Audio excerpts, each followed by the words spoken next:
Alright, back again. This is Zeplin. We're about to attempt a crossing through a Stormwall. I haven't streamed anything recently because it's been pretty bad. I've been running into a lot of opportunities for PvP advancement, and essentially I've just been dying constantly, going in, trying to make a ship, and almost immediately, as soon as the bubble comes up, the shell dies, and I get killed, and I lose all the mats. So I then, hide for a while, search for mats, get it all back together, and finally got it squared away where I've got a ship, pretty decently outfitted now. And I figured I'd come in, do a little stream on the first attempt of going through the wall. I think I'm also going to be starting to play a newer game that came out as well and stream it in the next few days.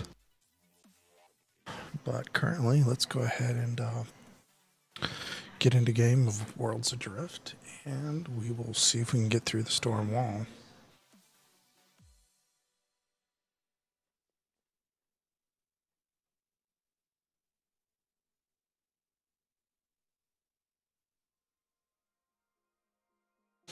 My plan's pretty simple. I'm going to end up just running through it. I approximately have, well, excuse me, I got 6 wings, and I've got 5 engines, approximately 140 for the engines, and I believe it's 140 for the wings, but I'll check right before we go through.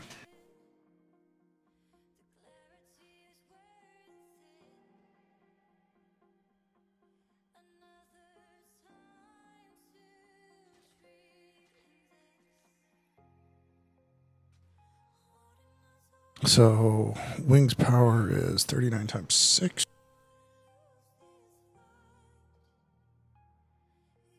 That's 243. And engines, I've got 3 of the ones at the Dervish. And then I've got 2 of the pace setters, which are 28 each. So we're looking at 188 power for this run. We have silver components, and it's going to be kind of hard to see, but there is the computer upgrade in this Skycore. So I'm rocking 2,800 lifting weight, approximately, a little bit more, somewhere around there. Don't know the exact amount. There's our wall that we're going to attempt. As you can see, there's the third engine up, or the third of those 3 engines, and then we've got the 2 other ones. And you can see there's 3 wings on this side, and they're mirrored over here as well. There's a large portion of the ship is made out of iron. There is a few wood panels in here because I just didn't have enough iron at the time to completely switch it over. This could be a complete and total waste of time because I don't actually have a compass. I'm gonna wing it and hope that I can get through. I know this would probably be a lot better if I had a compass, but in my searching of tier 2 areas, all I've run across is the fuel gauge. So yeah, we're gonna have fun with that. And we get put away. What do I need to put away? I don't think I need to put away anything. All right, real quick, make sure everything's repaired.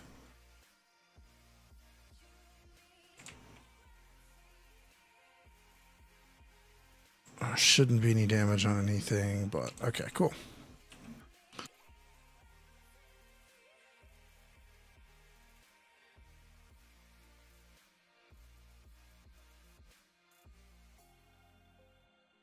And again, as always, I'm streaming this both to YouTube and to Twitch. So as soon as those videos are complete, I will go ahead and, or excuse me, the stream is complete, I'll go ahead and make sure the videos are uploaded.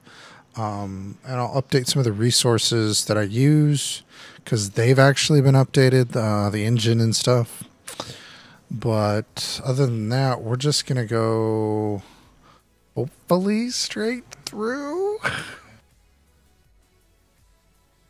There has been some talk about people losing their ships when going through the storm and sandwalls.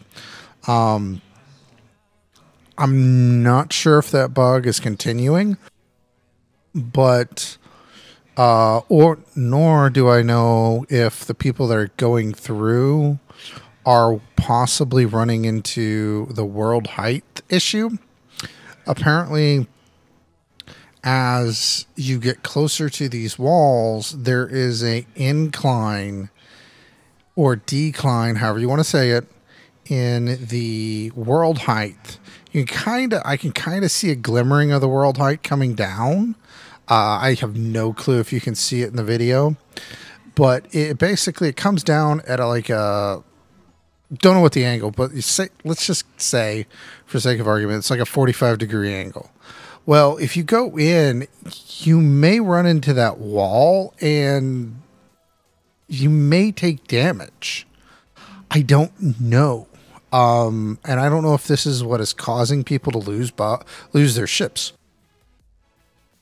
I know you can pretty much go really, really high on most of the wind walls, but if you notice, the wind wall has a really big height difference between it and the storm.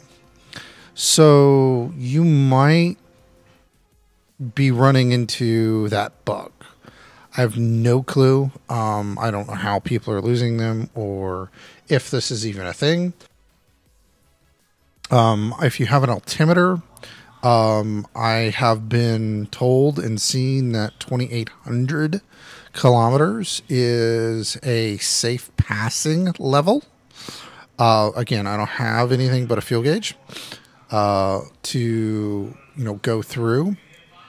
And at this point, since I'm really close, I could go ahead and center that back up and top off on fuel.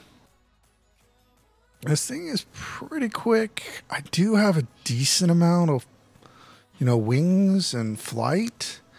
I'm hoping this is going to be a one and done thing.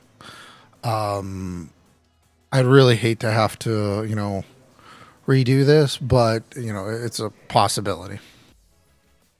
And that's definitely the interface. And it looks like the wind is going that direction. Okay. So we might be lucky. Okay, we're in the wall, that's for sure.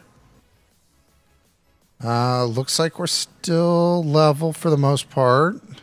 Okay, wind change directions. And we're still, I'm guessing, level. Oh my goodness, that was bright.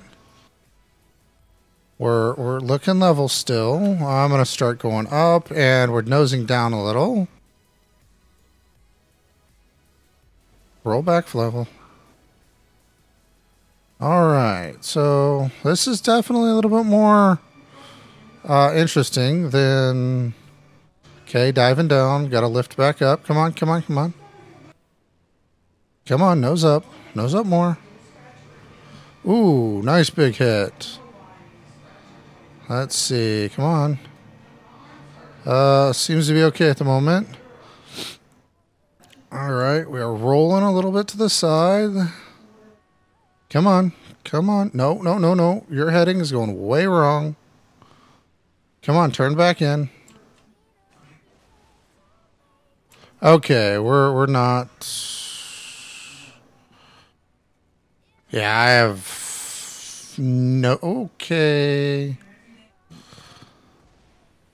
I have no idea where I am now.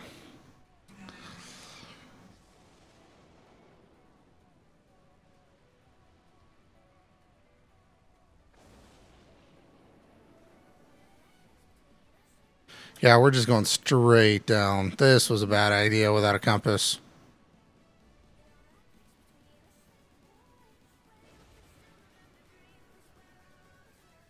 I'm hoping this is the right way.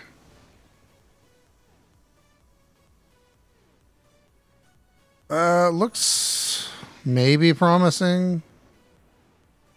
One engine is definitely taking some damage.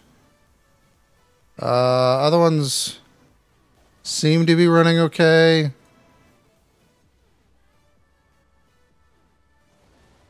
We got 2 wings on either side at the moment.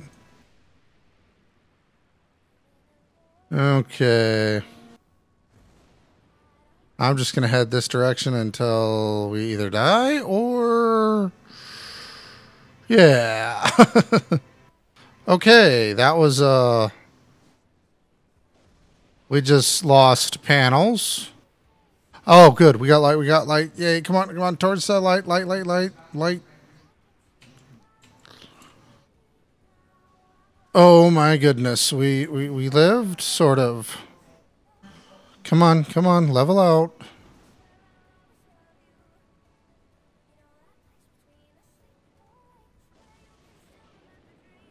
Come on, let me out. Let me out. Come on.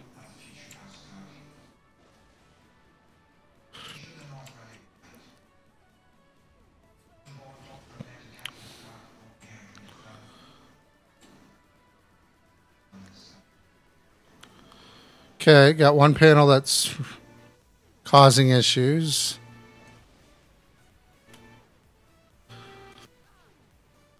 All right, let's see if I can salvage this panel.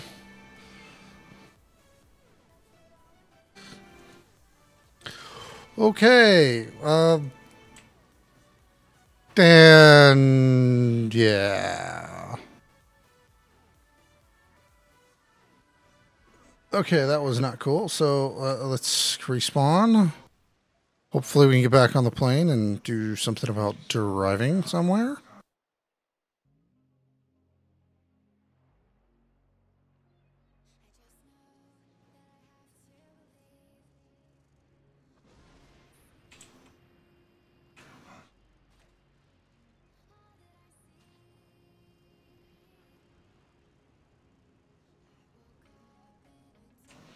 Well, we do have something that...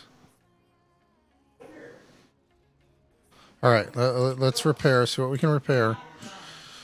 Get an engine repaired. Looks like engines seem to be fine. Why that's still there, I have no clue.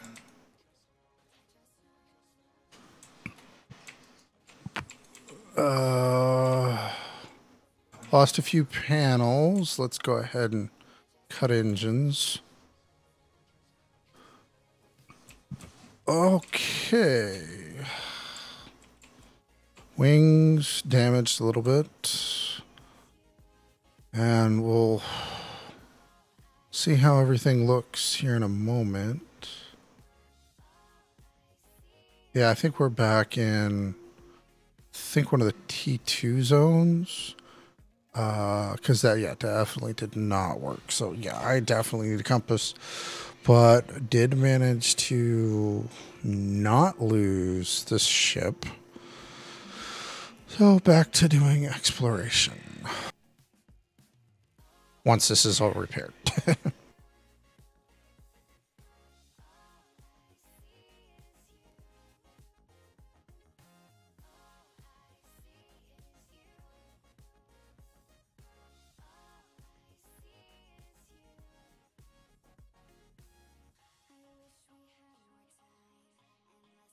Okay. That panel gone, it seems to be that the ship will level itself out properly.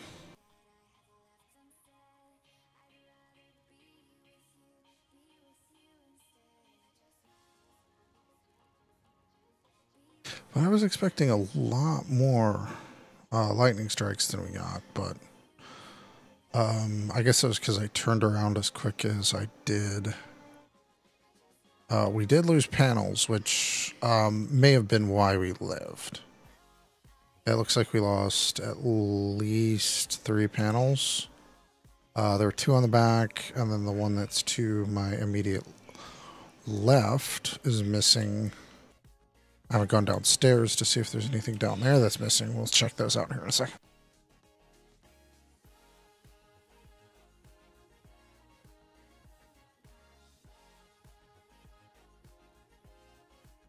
But amazingly, RNGs just did not attack our engines.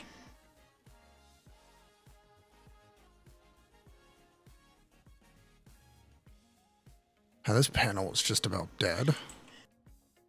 Okay, that one's damaged. Looks like our cannon survived. Wow.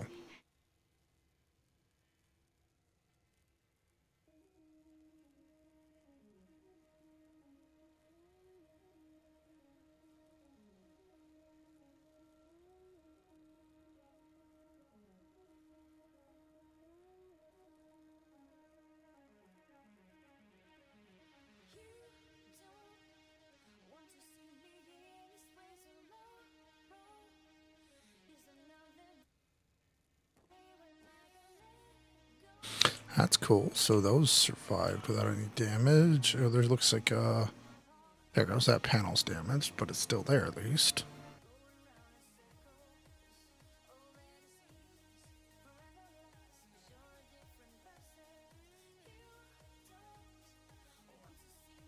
So if anybody's wondering, those engines are not glitched engines. Apparently those are valid placement in the floorboards decks right there. I couldn't get the two engines closer together because they would then have to be using the glitch placement that they fixed. I believe it was this last hotfix, 4.5. Oh, looks like we got a bunch of strikes on this lower decking panels. Interesting. Yeah, a lot of damage down there. Oh, and we lost a whole deck panel. Okay. That's kind of cool. Oh my goodness, all but one of the storage is gone.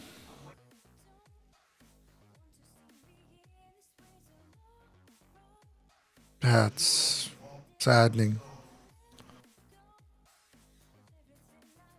Oh my goodness, that was a lot of materials. Essentially, every single one of those boxes were full of like half stacks or better of material. Hi, Slowpoke. How you doing?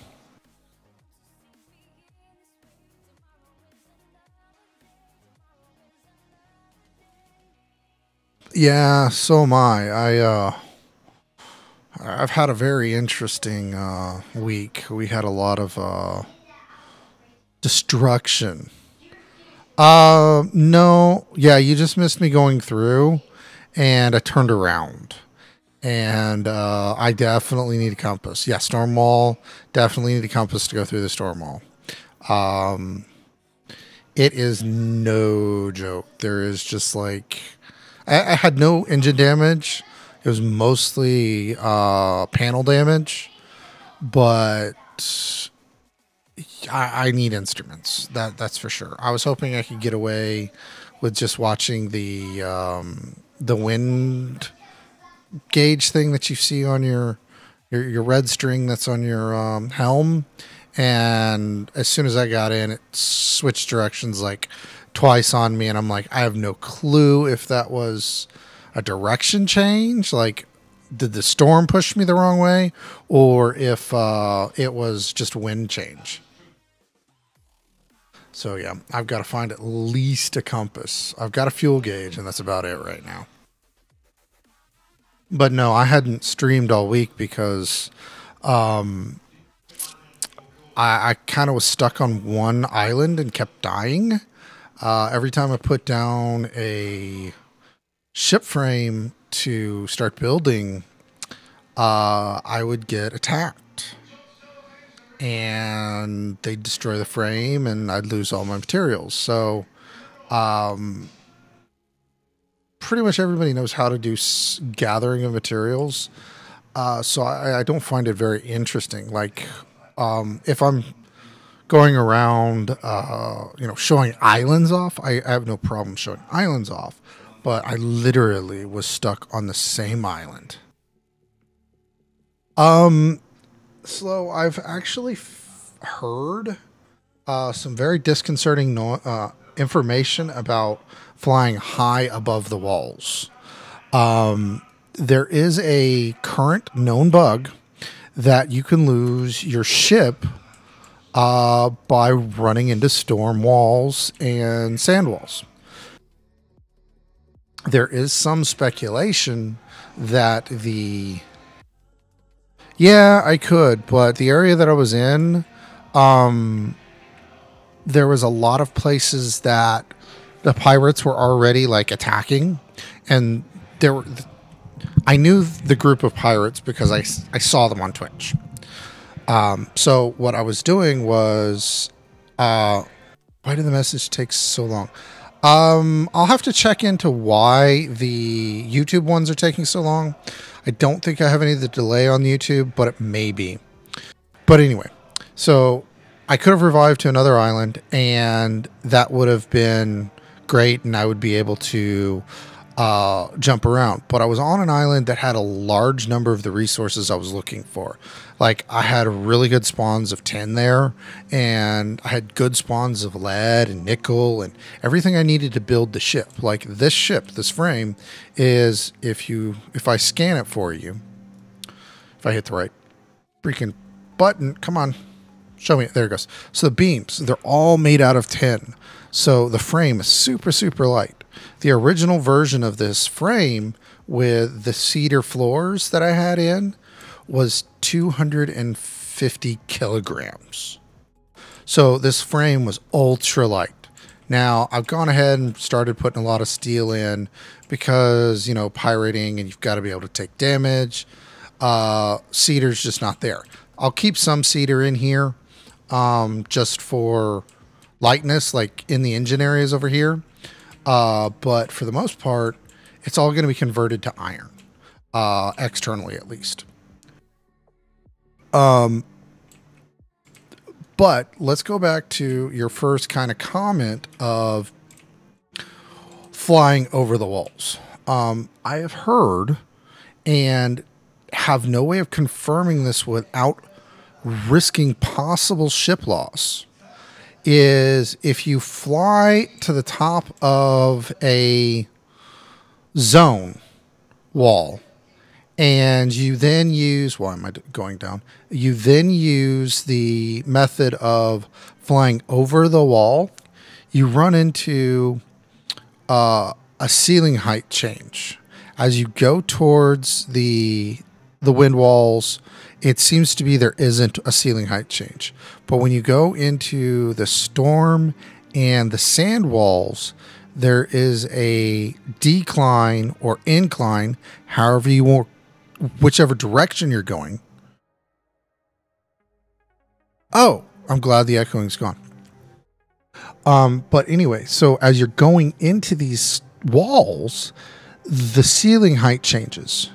And there's a sweet spot, like you're saying, that you can fly over the wall, but there's also a high probability that as you're trying to fly over the wall, you might get caught in the ceiling height and your ship may be completely destroyed.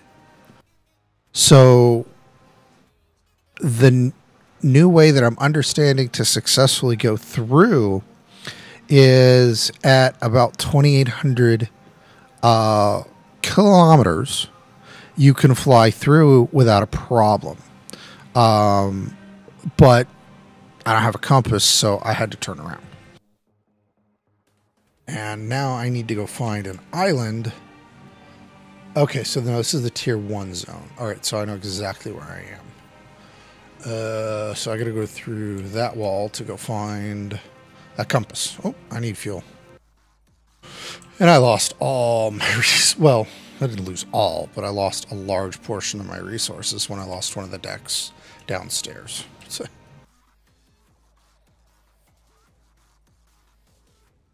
But the main thing is I still can fly.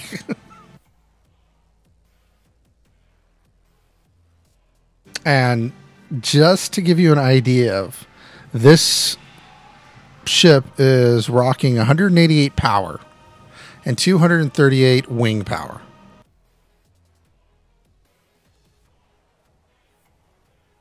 Oh, nice.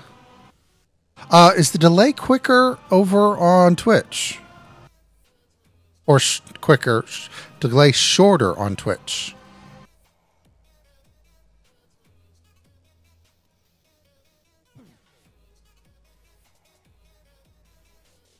Okay, yeah. Then I need to look and see what's going on with YouTube. I know YouTube has a few settings that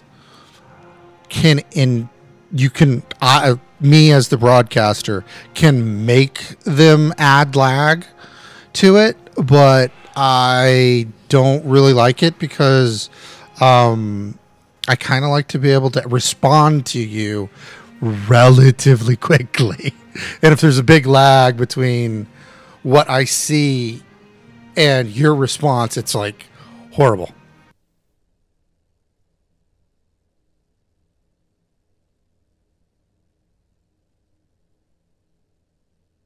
Huh? That's interesting. Nightbot said you were spamming caps? That's odd. I'll have to see what Nightbot is trying to do.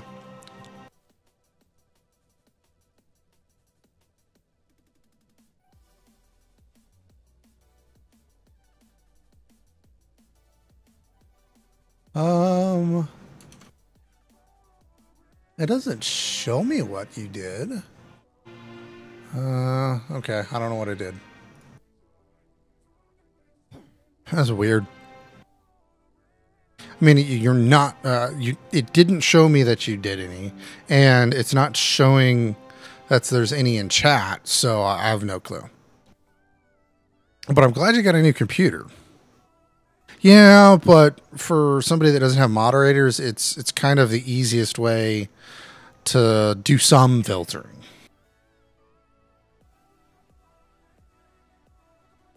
I'm trying to decide if I stay with the restream only chat bot or if I keep both Nightbot and restream running. But I do hope to start another, I'm not going to say series, but another game I stream probably tomorrow. The only reason I'm bringing another one on is I'm not going away from Worlds Adrift. It's just right now Worlds Adrift is very hard to produce content with.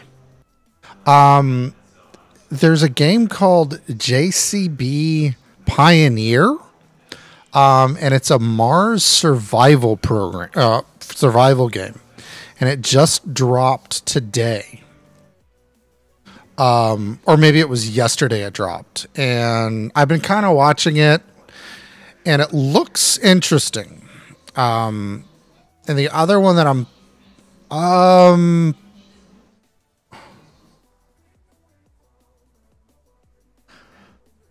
I want to say it is, but I can't rightly say it is. I'm just going to quickly click over to Steam and check because I don't want to say it is. It's one of those I don't remember.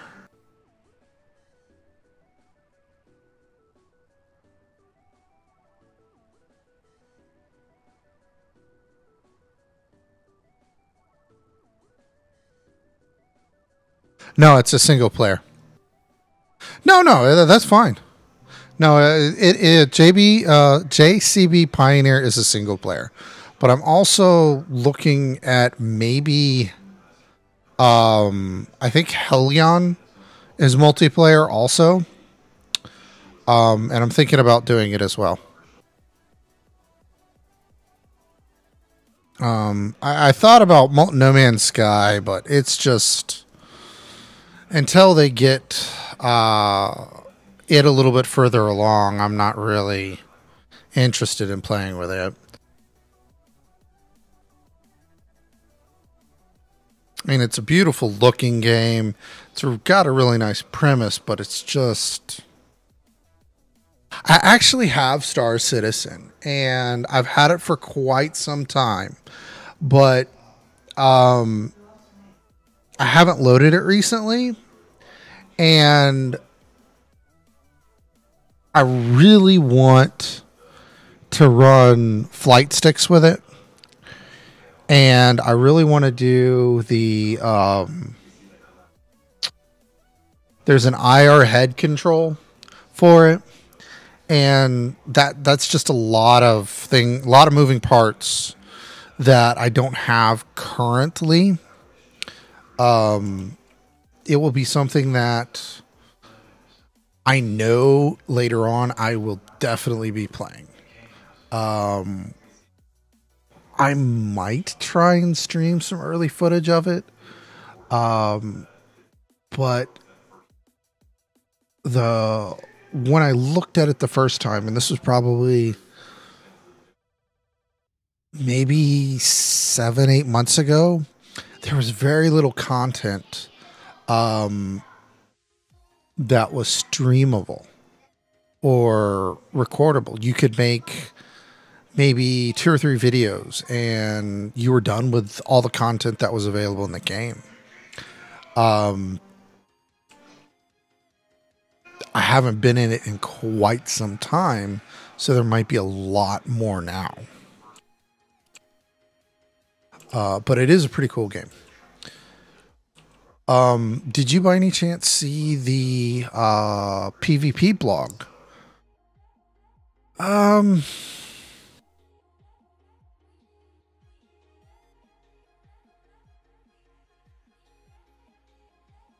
not sure the premise on Destiny 2 that well, but if I was going to do an MMO, I probably would go and turn or start back up with my Black Desert Online account because the combat in it is combo based.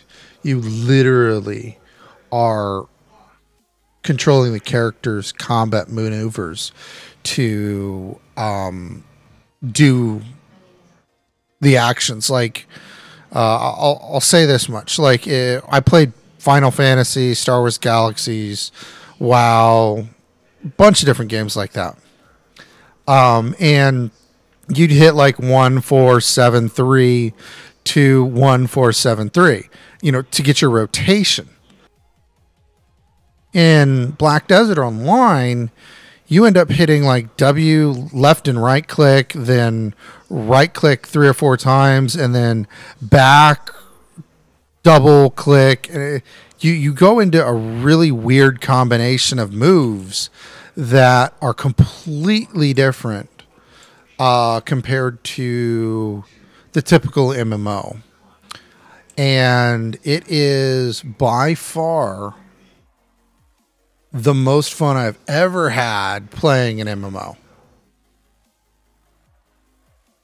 Oh, I'm out of ammo. I haven't made any more rounds. Oh, go away. I don't want you. Yeah, I played, I want to say I played Burning Crusades and a little bit of Mists of Pandora. Past that, those are the only 2 parts of it I remember specifically playing. I had a real affinity for the hunters because I like pet classes.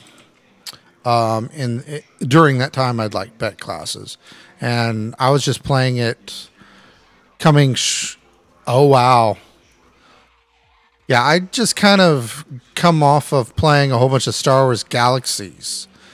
And when that game died, I was a very, very big loss for me to find a game that would play similar, like in the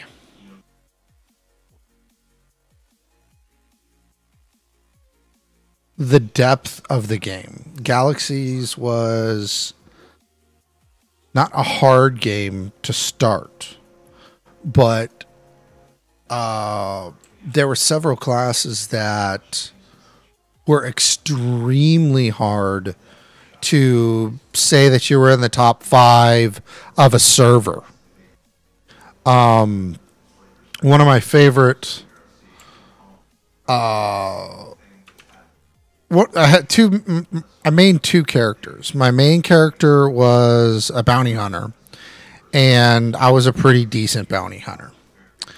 I say I was a pretty decent bounty hunter because the only real reason I was a really good bounty hunter was because of my armor smith. On any given day, there were 3 armor smiths in the game that were top. And it was because whoever happened to get the resources. God bless, guys. Go away.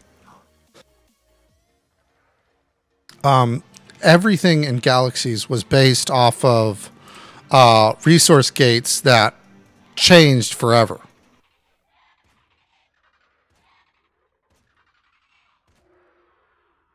Yeah, WoW is too simple of a game for me. I apologize. Some people love it, but it is just way too easy of a game to play in the sense of there isn't much. Once you get to the end content, there's not much changing. Same thing with like Final Fantasy. The only reason the game stays relevant is the people, Square Enix, the people, keep updating the content and the trials and making it relevant. WoW just seemed to really take forever to update their content. They would do major expansions, and when those major expansions came out, they updated their content. But I think that's with any major title. They kind of have to work with bug fixes more than, say, oh my goodness, mantas, really? Again? Ugh. I think I need to make some cannonballs. Oh, this is going to be a pain in the butt. Can I get it? Shit.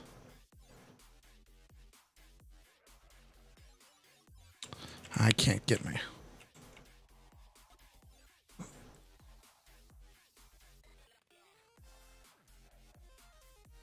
I've actually played almost every Fallout game. I haven't played Tactics, if I remember correctly. I played basically everything else. I've got pretty much all of the rest of them. Skyrim never really got into. It's very hard for me to get into fantasy-based games. I'm not saying I don't play them. It's just, it's not something I normally play.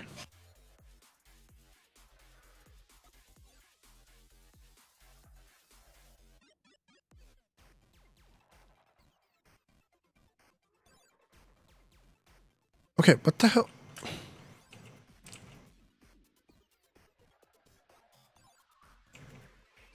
Go away, Manta. I'm not doing anything to you.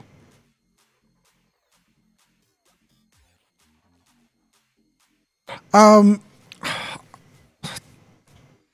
I wouldn't necessarily call it. Well, yeah, I guess it is fantasy because it's not truly a science fiction. Maybe the better term for what I'm not a big fan of is the medieval style fantasy games. Yeah, this is a fantasy environment, but it's not like a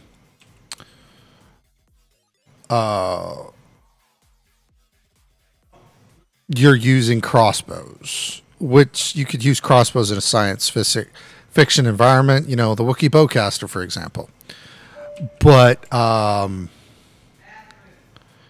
your basic premise of the game is you're not set back in the 1800s or earlier,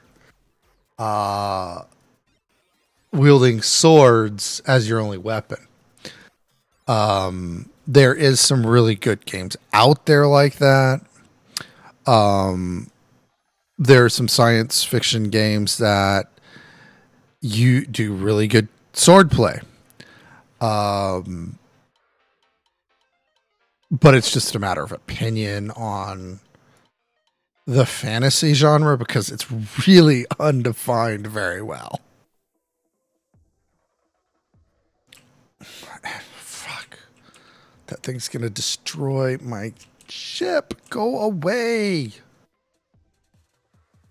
It's already been damaged enough.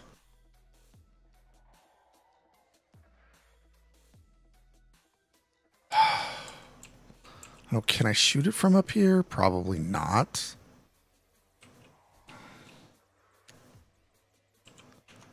Do I not have any ammo left? No, I got ammo.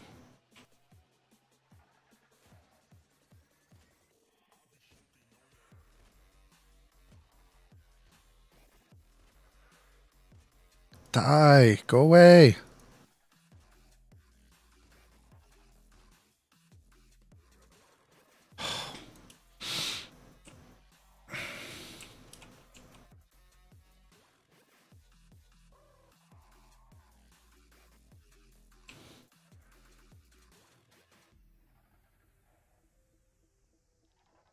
Really? Upside down. Interesting. I'm not now. Were they mounted upside down, or were they just at the bottom of the ship?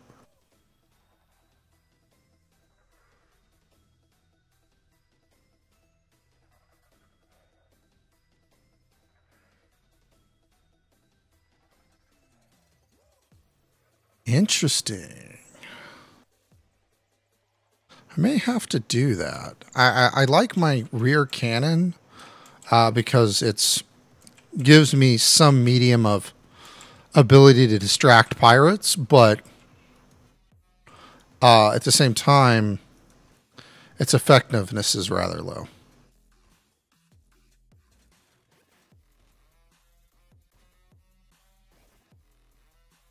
Come on, Manta, just die.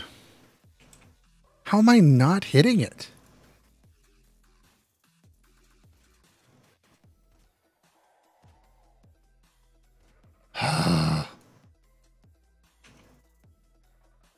How am I out of ammo?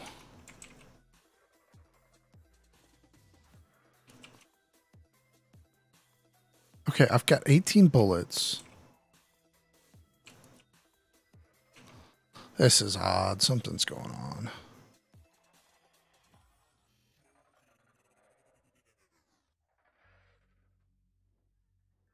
That stack apparently is bugged.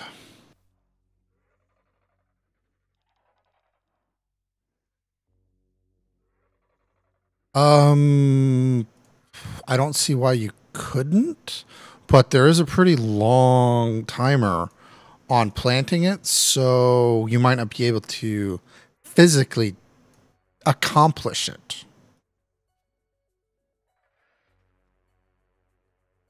Because they do, come on, gun. They do require a little bit of time to actually be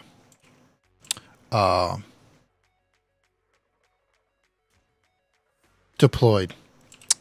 Jesus, this is probably the same bug that you get for when you have people attacking your ship. The gun bug that doesn't work. The mantas, or excuse me, the new code for explosives does not allow you to plant it while hanging. You have to be standing on a surface.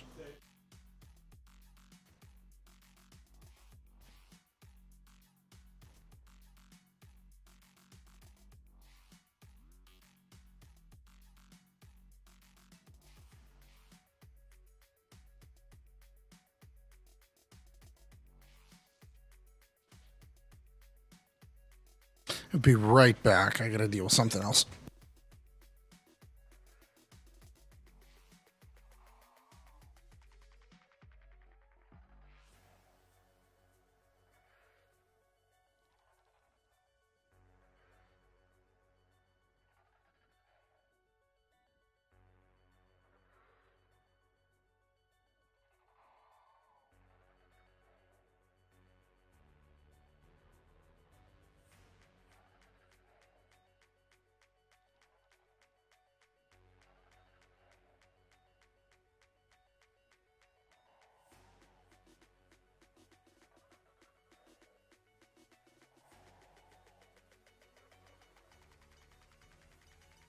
Oh, cool. That's odd. Well, no, go ahead. I'd rather have somebody else playing Worlds Adrift than necessarily watching, because playing the game seems to be more enjoyable than watching. Damn it. All right, I'm going to have to just move and get the guy pissed off. Okay, well, I'll look forward to seeing you in game.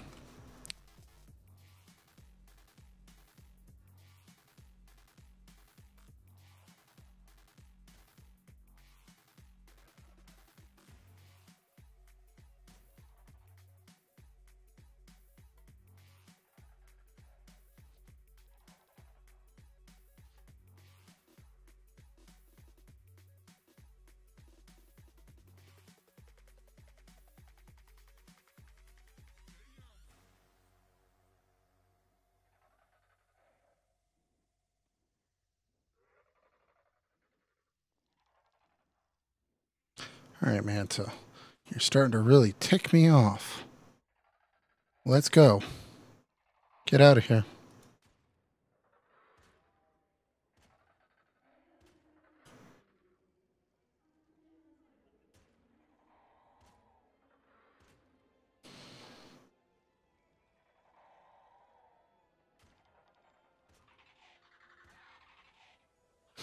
Yay, finally he's getting hit. Yeah, he's dead now. Yeah.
All right, let's see if we can find a way to get down to this island. Where'd it go?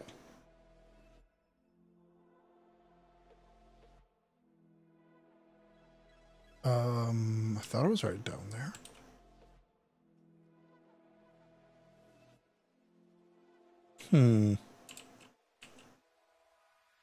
Come on, clouds, break up.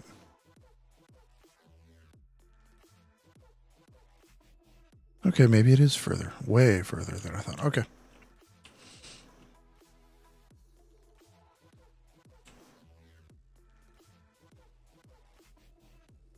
Okay.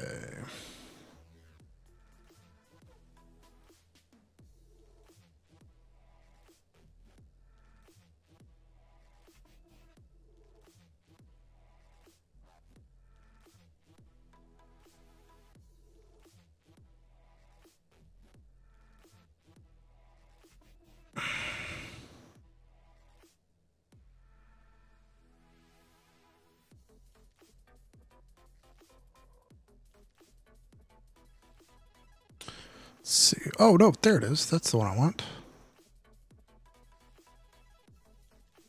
It was hidden in those clouds.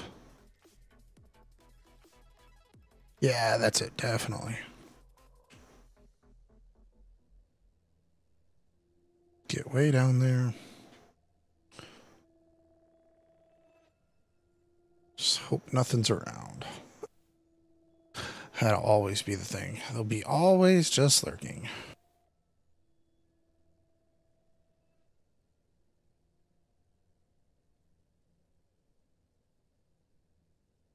Yeah, I think... Can't remember which side of this actually has the little hiding place.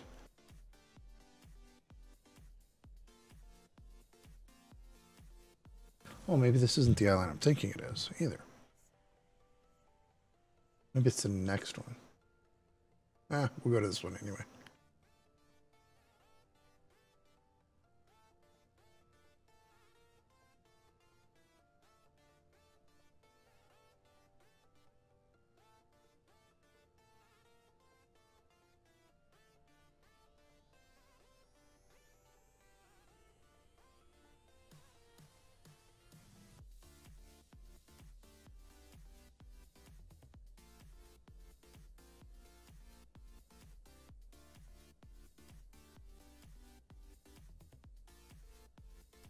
Not seeing... Okay, there's an entrance there.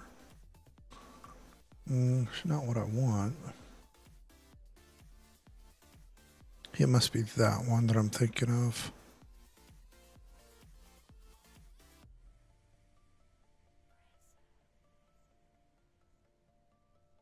I don't remember there being a big enough cave in here to hide in.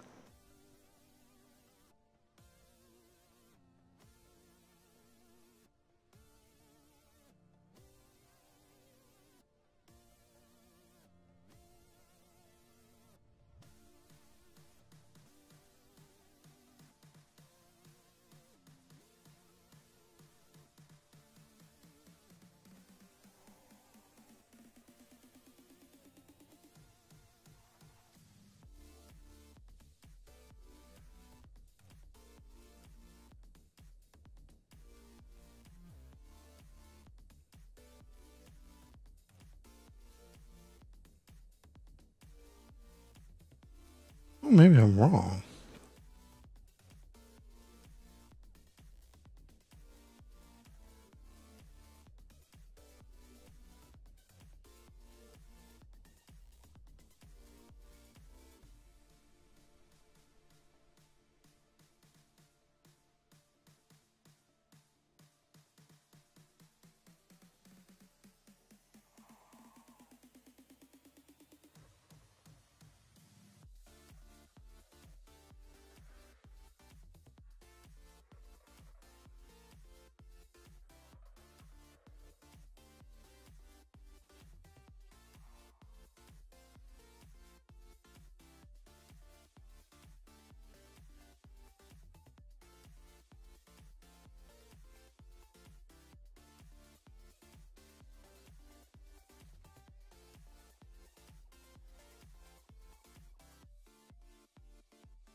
Alright, let's see if we can squeeze this guy in here.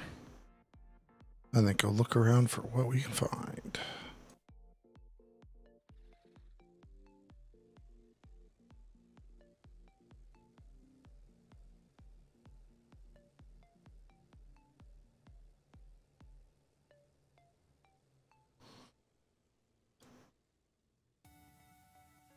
Yeah, this is definitely going to be a tight fit.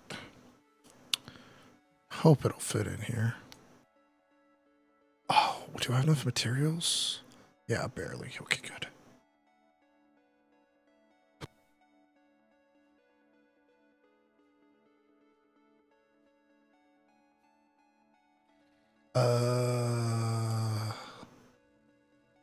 No, it's not going to fit.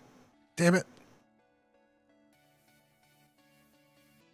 Yeah, it won't fit in either of these. Dang it.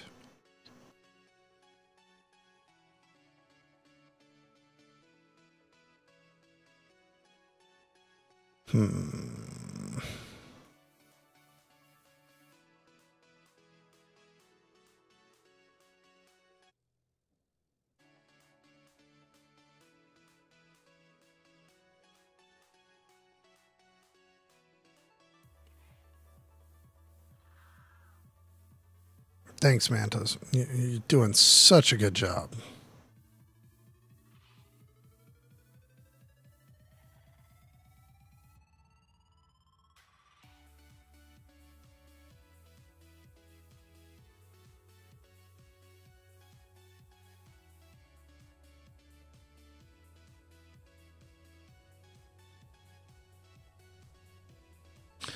Always there, Mantis. Go ahead. Be idiots.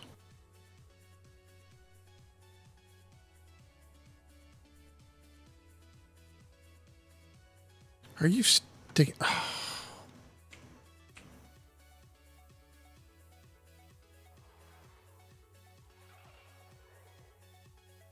Really? Come on, Manta.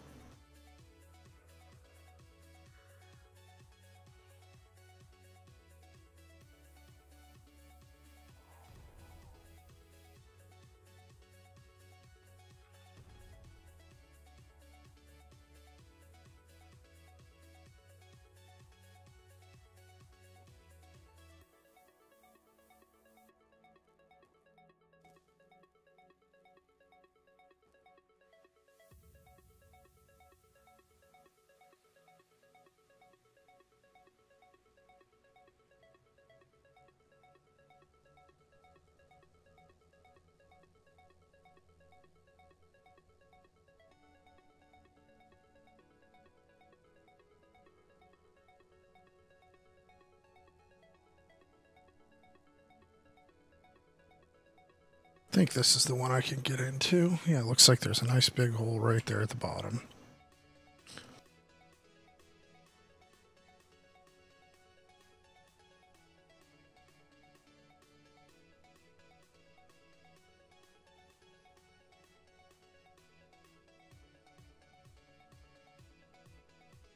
Oh crap, this one's got respawners added.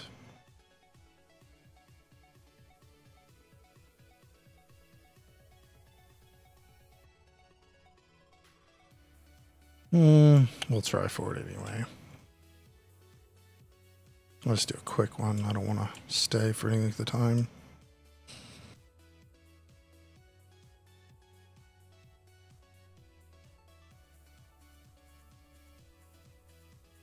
Oh, come on, lag. Stop causing problems.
All right, this should get me in here.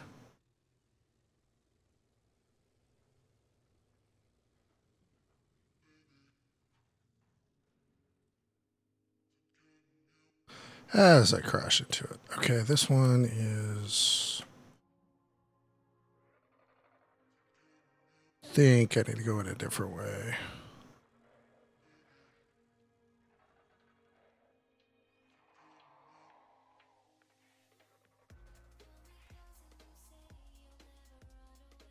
Come on, down here. Get out of the way.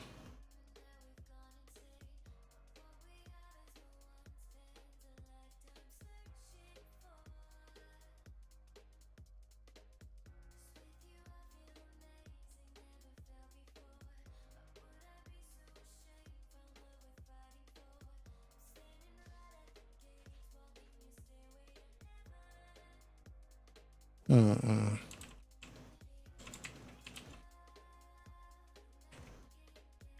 Acting very weird, like one of these wings is damaged. Not finding it though. Weird.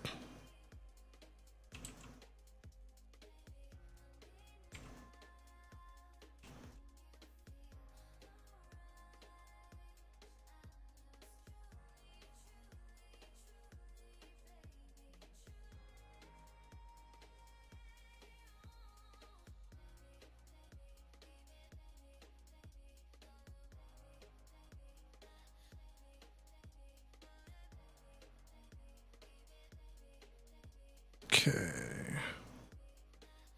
Where I can put the landing pad.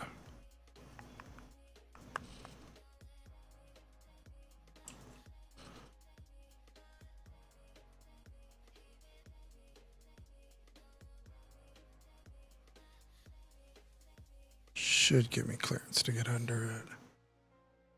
Could use that right there. God, wish the freaking cloud fog would go away.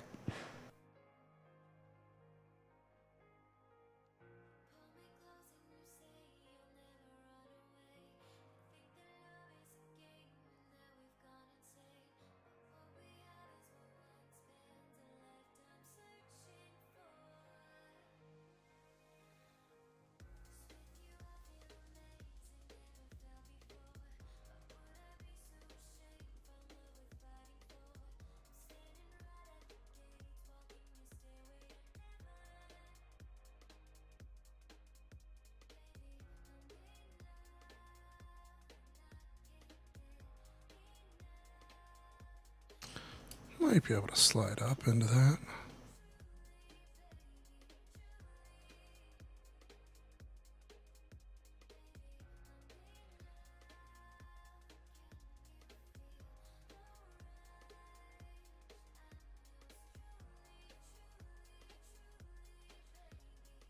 Or not.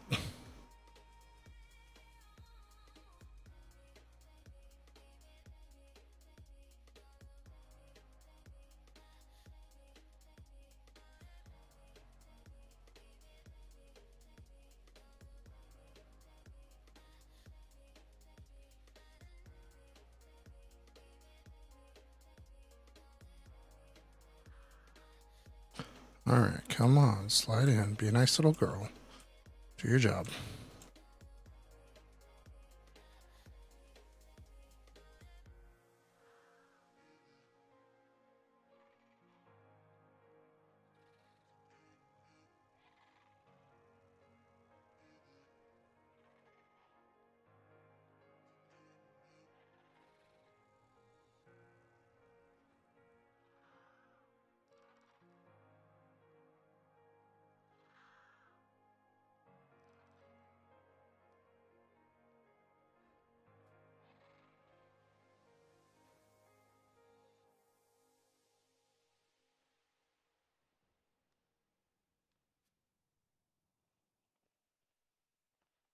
What the hell?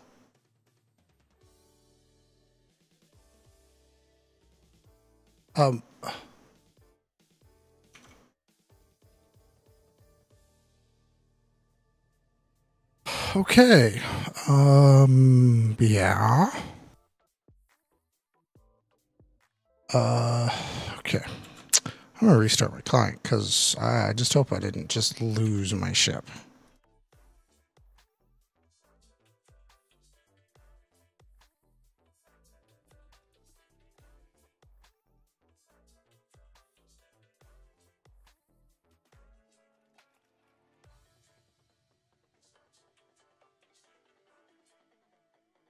Okay, your client closed out. Now let's see if we can get back in.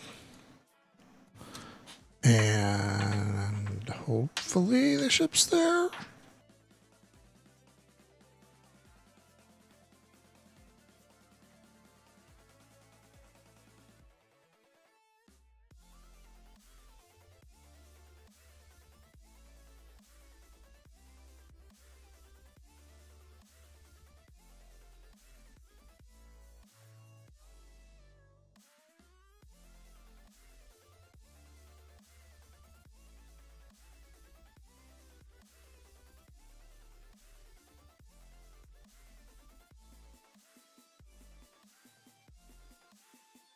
Okay, so we're just letting it load up. Hopefully everything is normal. Come on, be normal.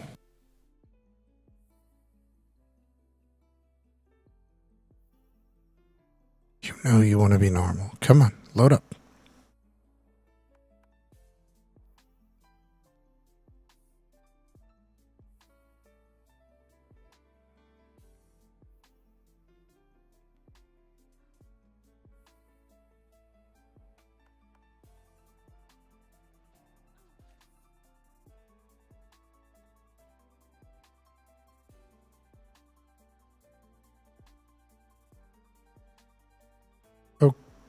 Okay.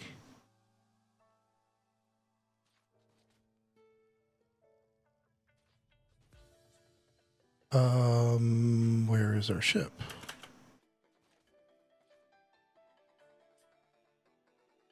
Ship should be right here.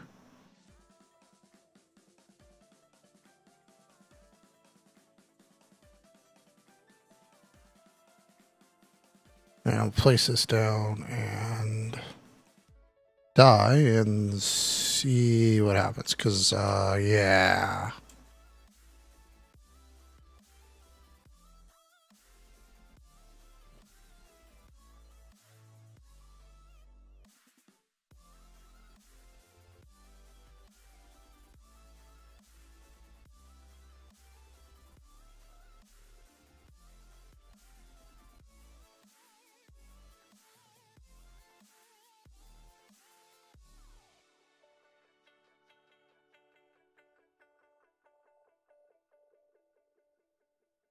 Okay. And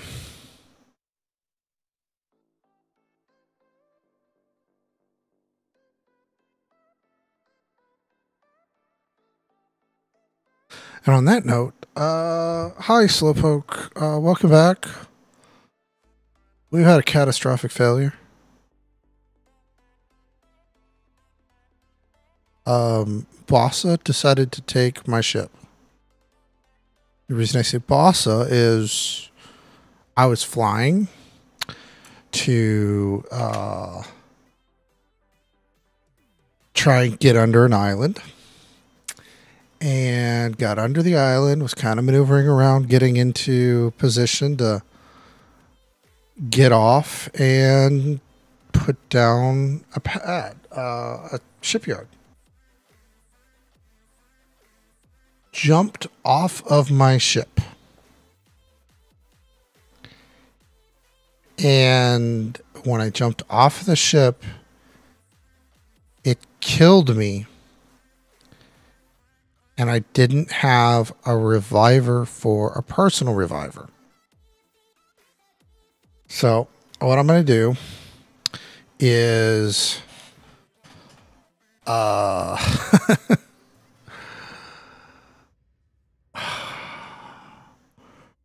probably stay out for 30 minutes.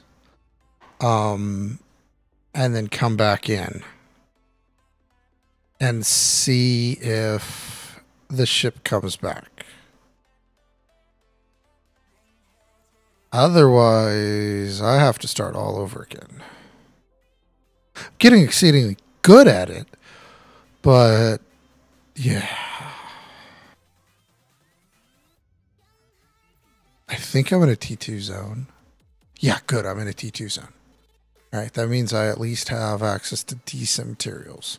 Am I in the T2 zone that has the crazy place? Yeah, it does. Okay, so I can build a flotilla just to get down there. So, let me show you something.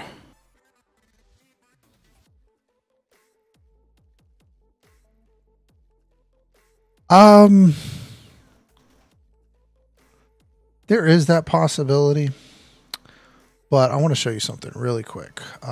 You'll kind of like this information.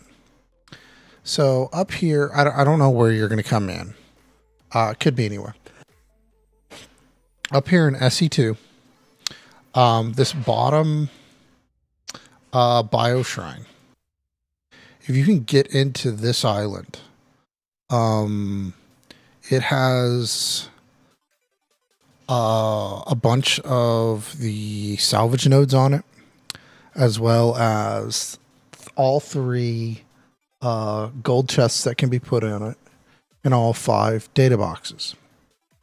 It also has no,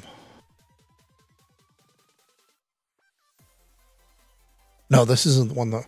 There's a few islands that I know are seeded with the Skycore upgrades, but this island does not have any of the seeds for the Skycore upgrades. Which one is it? The one that has the Skycore? I've only found 1 gauge. What?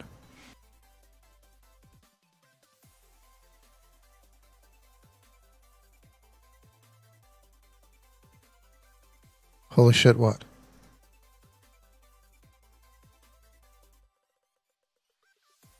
$5,000 people where?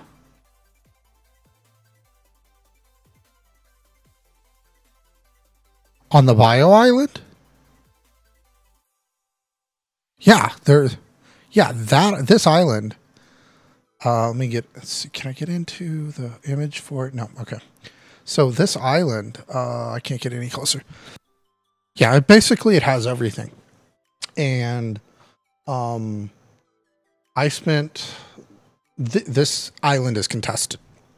I spent the better part of the last 4 days on that island gathering materials.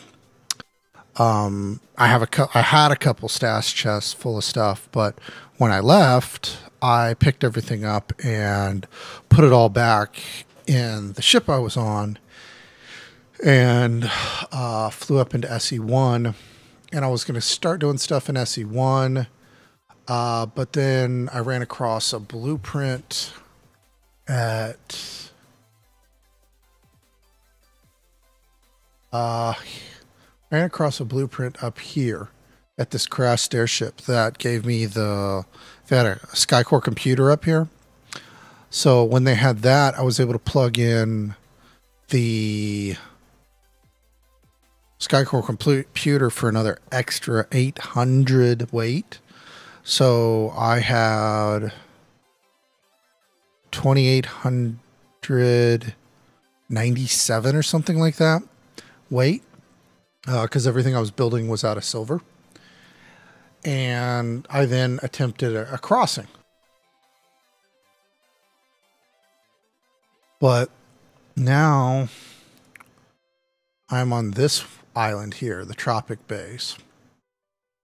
And underneath, like this midsection of this, I wonder if there's a way. There's no good way for me to show you the actual cursor of where I'm trying to point.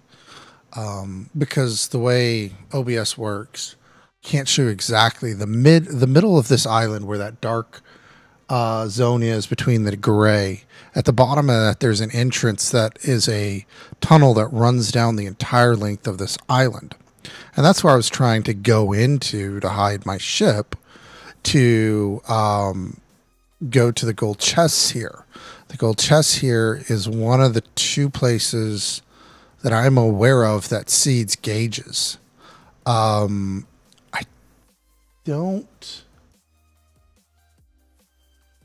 thought there was another one on this SE2. It might be an SE3, SE5 might be the one that has the other one. Let's see.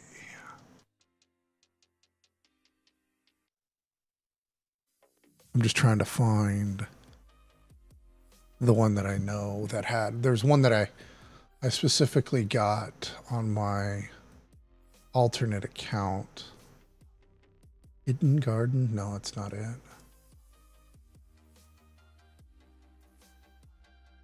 Oh, there's no hemlock on that island. I don't know where there's this other island that I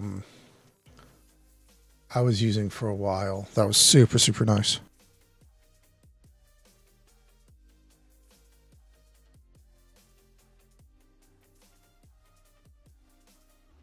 I did too. But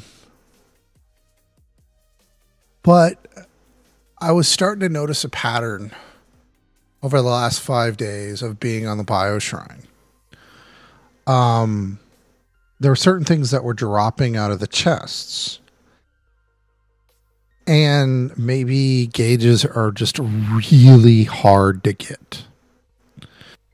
But in 5 days of being on Bioshrine, I only got the large plate blueprint once. It might be one of those, it's super, like 1% chance of it rolling, whereas everything else is a minimum of like 15% chance or something like that.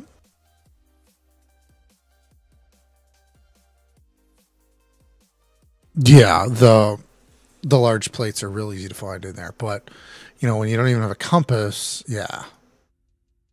But the other day in SE4 right here, which is the green zone, there were two pirate groups that literally, they're both on Twitch, and literally one would be going down the west wall, the other one would be going up the east wall, and they literally were circling this thing, just missing each other by a few moments.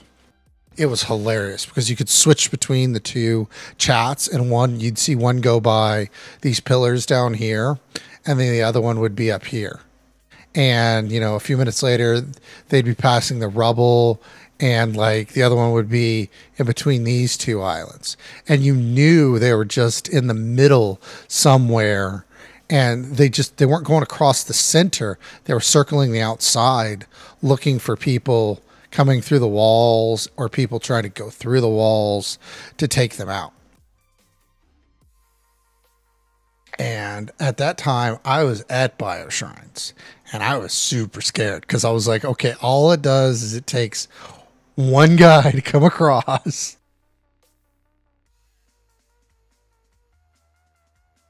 Where do you intend to play at, Slowpoke? Like EU, US, East, West?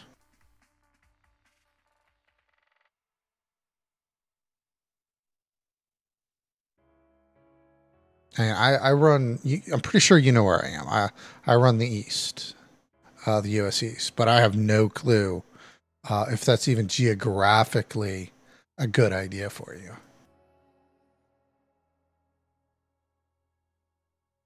All right, so let's go back here.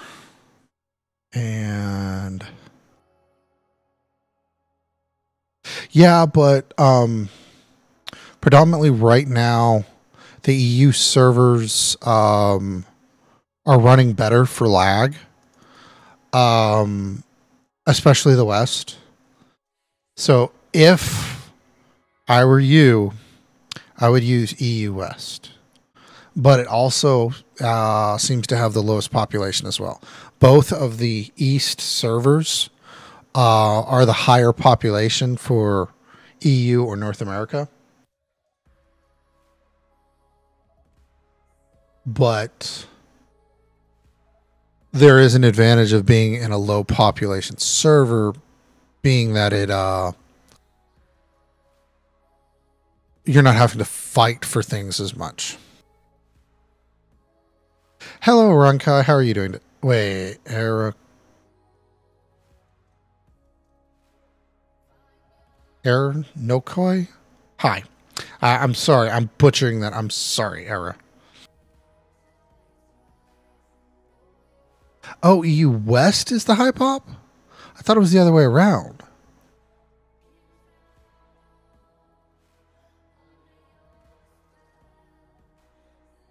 Okay, well, yeah.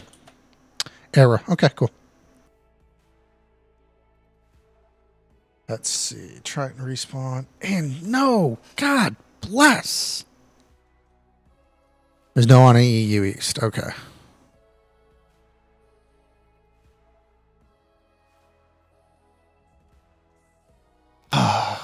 Man. So slow. Here's the 5-minute update. Personal revivers not available. All right, let's go physically check and see if there's a hole left.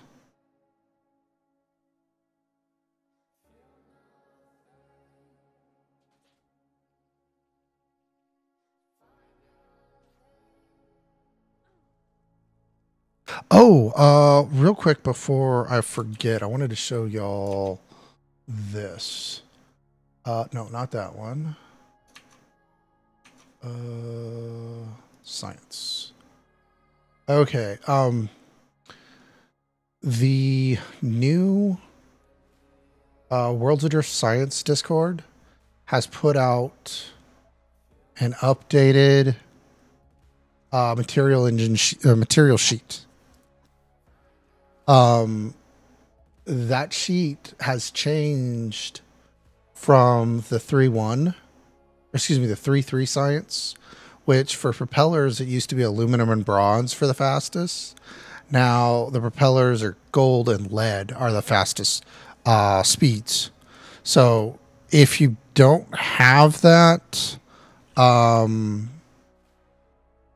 new link, I need to change my description links, and I will have the new workbooks linked, which is what I'm showing right now.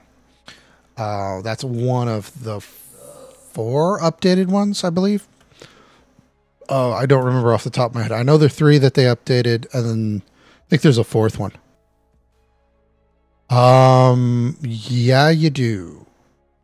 The only thing that's better than the gold for the propeller is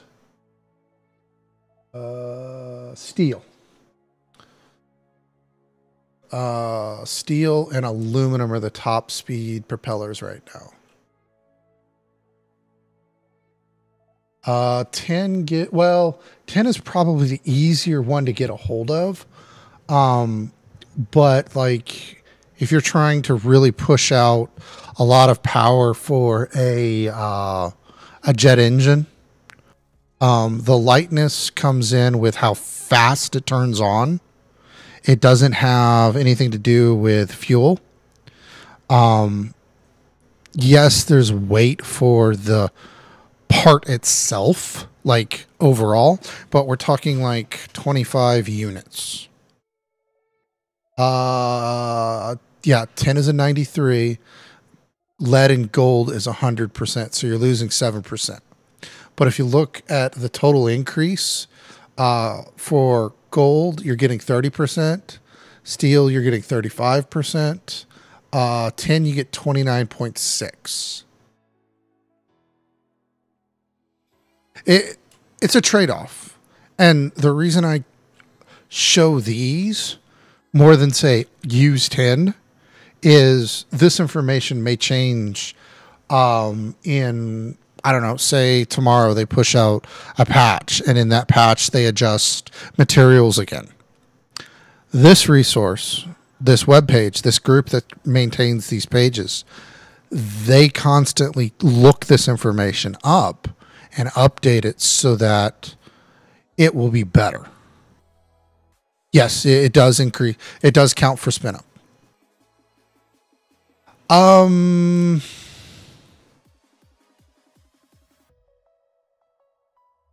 most cases, yes, it is useless.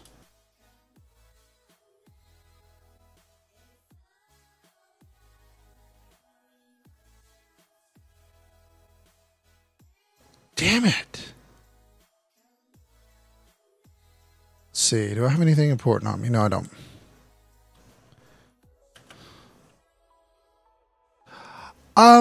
You might be right. I haven't been doing a whole ton of engine building with 10. Damn it. Yeah, I'm sorry. I'm just killing myself because Mitch Smith. Um, See, I like making my casings specifically out of the material I make the rest of the um, ship out of. So I have one repair material.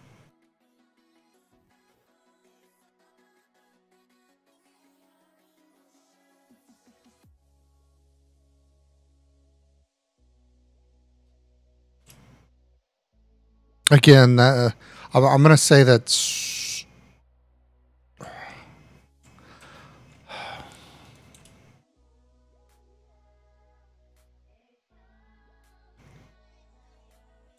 Yeah, but it's not. There's like no way to really make an entire ship out of steel and maintain it. No, no, I don't mind the spam. I prefer to actually like talk to y'all while I'm playing. Unfortunately, the stream's pretty much dead. Oh, you are part of WA Science. Nice. So, which part of the team are you working with? Because I know there's like 4 or 5 different groups running it.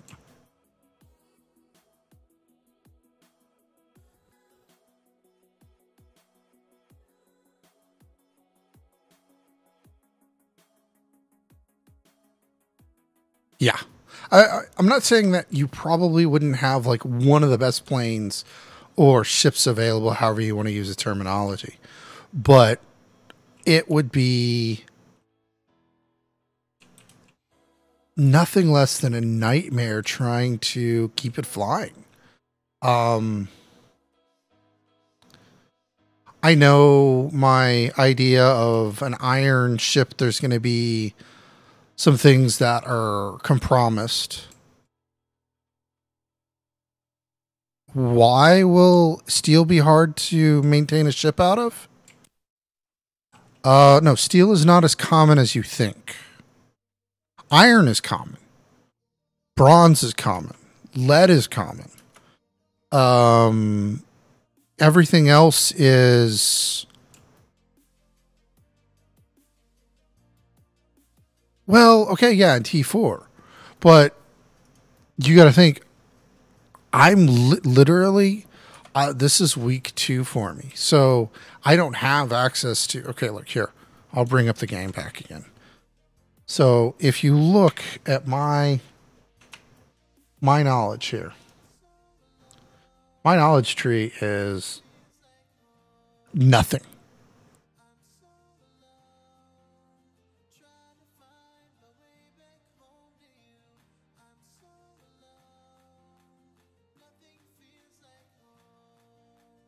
I'm not understanding. It's common. Double resources is a bit easier.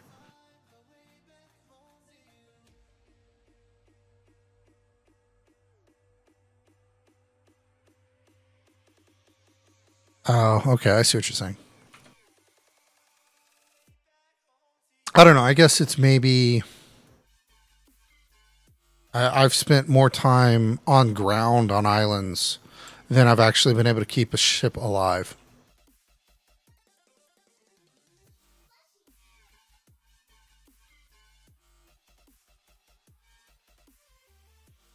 I just see having a single casing that is your armor just seems to be easier. It's just in my opinion. Um Maybe if I get, into tier 4 and can get in and out of tier 2. Yeah, see the other thing, I've got to run I'll probably be running solo. So I'll probably have to run um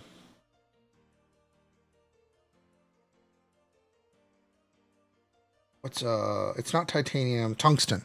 I'll probably have to run tungsten. The wing bug is still here. The wind bug? I have no clue what you mean. Slowpoke.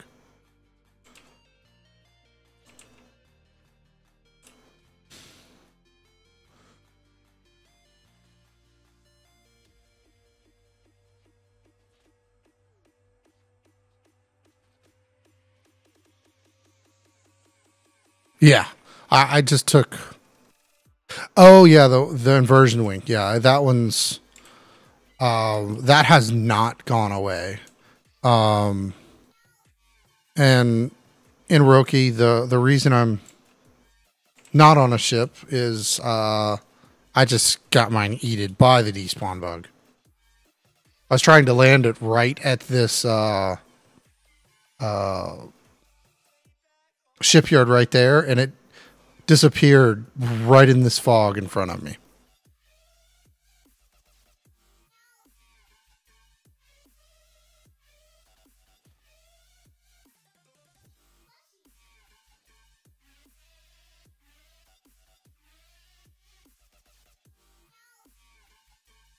Oh, it's any damage that it'll delete? Hmm.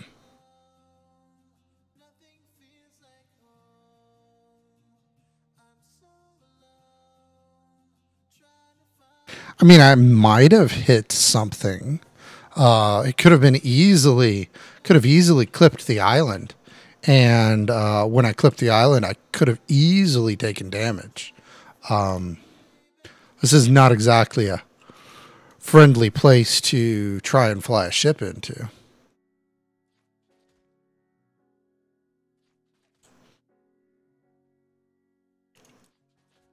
But at this point, I am pretty much stuck till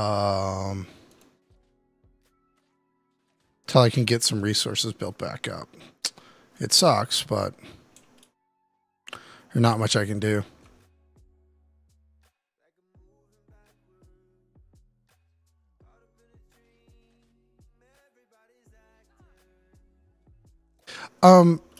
Aaron, have you okay. Have you run into any problems with the world height sloping at Sandwalls?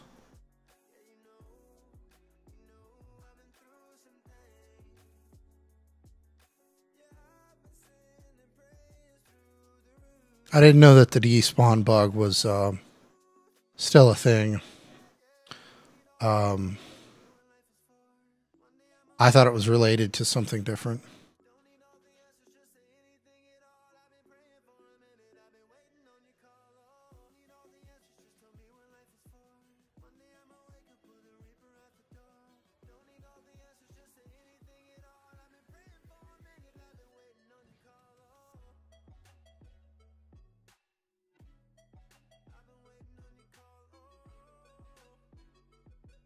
Really, it started 2 days ago.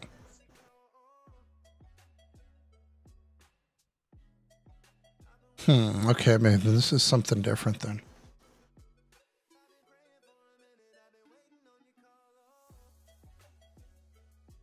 Yeah, as much as I like the changes that they're going to make for PvP, yeah, I'm not even worried about it. As much as I like some of the changes that they're doing for PvP, I really would like some of these more detrimental bugs to ships to be looked at first. You know, ship disappearing just due to damage, kind of one of those higher priority things. I mean, I am a solo player. I do try and avoid PvP, but they've recently, the pirates have recently given me a lot of opportunity to learn how to defend myself. So I've gotten a little bit better at it. Just yesterday, was it yesterday? Yeah, yesterday, I had somebody in a rather large ship that should have been crewed. It had like 6 cannons in the front, 6 in the rear, had a ramming frame built on the front, and the whole PvP method this person was doing was ramming my ship, then running up to the cannons and firing at the back of my ship to break into it. Well, I managed to get away from his ramming at one point, and I then kind of set my ship on a lazy circle. And they were kind of distracted by the fact it was circling lazy, and they thought it was because like the ship was dying or something. I don't know what. I managed to be able to grapple to their ship, and they kept firing their cannon. And I got their fuel tank almost destroyed. The only reason that I didn't destroy their fuel tank was because they needed to turn their ship to keep following my lazily turning distraction. And when they came back, they saw me, and they started shooting me. But it was one of those, if I had maybe, I don't know, 20, 30 more seconds, they would have been without a fuel tank. And it would have been great because it would have been, they would have completely lost maneuverability. And then I would have been able to escape, and I would have been able to take resources off of their ship. And they would have had no clue why their thing went bad.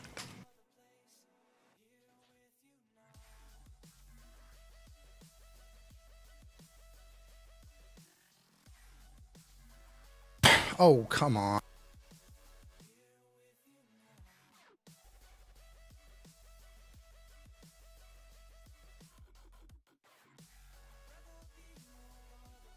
What do we got? Oak.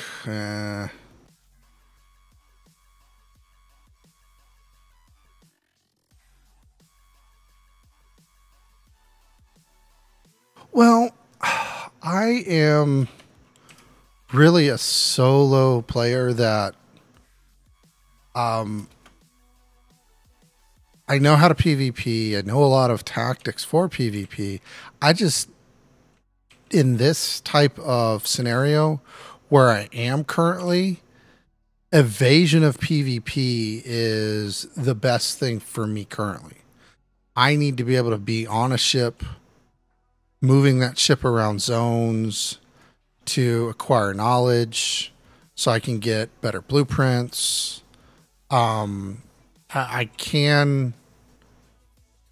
don't want to be seeking out PvP. I don't want to be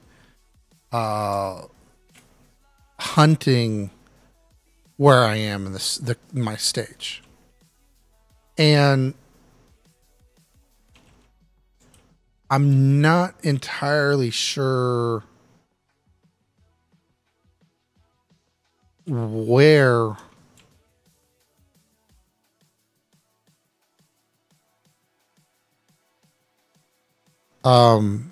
US East.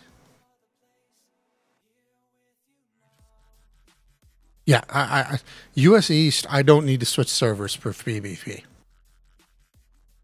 Yeah, there's people here that do a lot of PvP.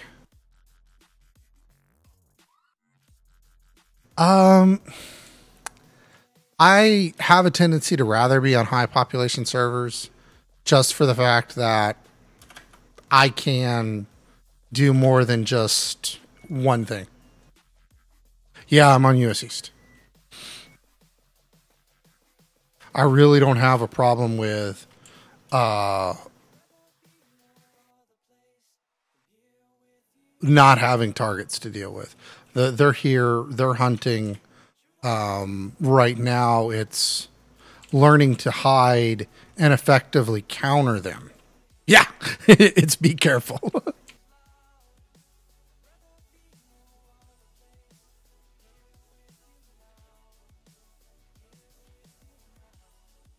I had the option of going to US West, and I was on there for a few days. Well, yeah. That's all of them though.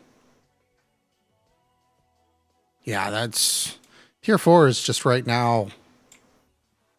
Hell, I haven't even made it past a Stormwall yet. I'll give you another look at the schematics I have.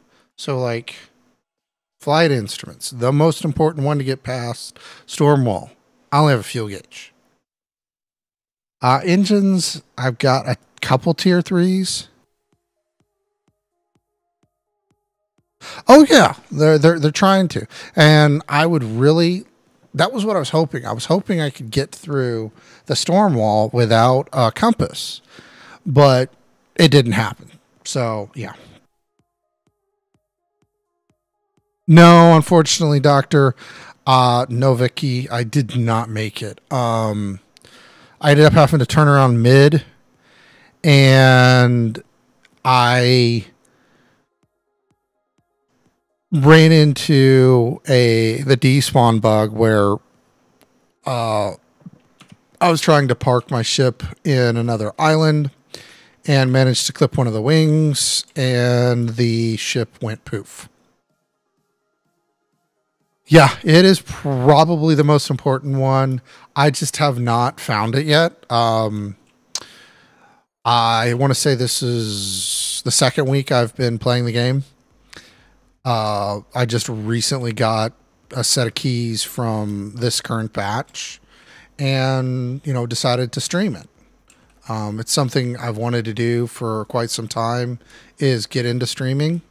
I've got the rigs to do it and the equipment to do it. And this game looked like it would be cool to stream.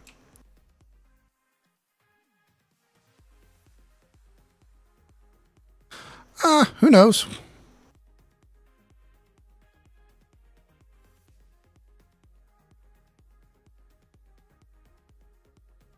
I haven't really run into too many people these days that I haven't had to shoot on sight. I usually try and, say ahoy and talk to them, and the majority of them don't respond. And the other part of the group,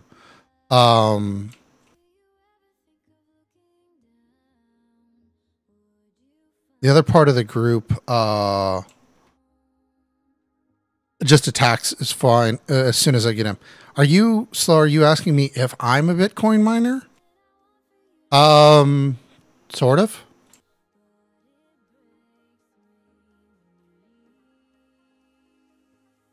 Sure, give it to me. I always take advice. Whether or not I'll use it, I have no clue.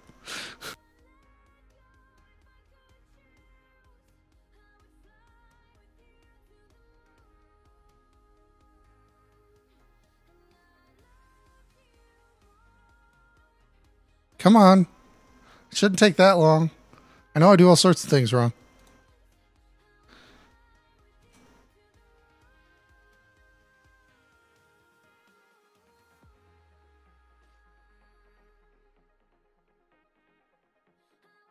Yeah, that's very prevalent right now. There's several roving PvP bans that are just destroying everybody that they can find.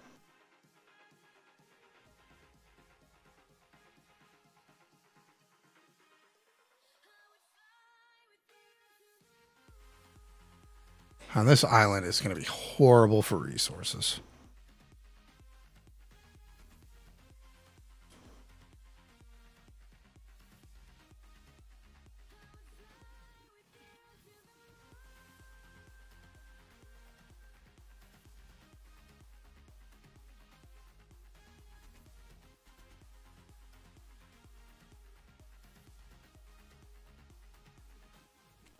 How did you only have your ship destroyed once?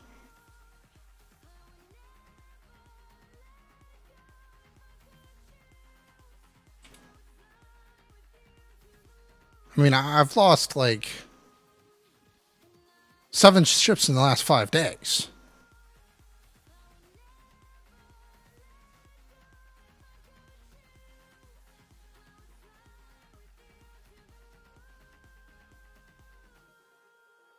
I guess I probably don't fly paranoid enough.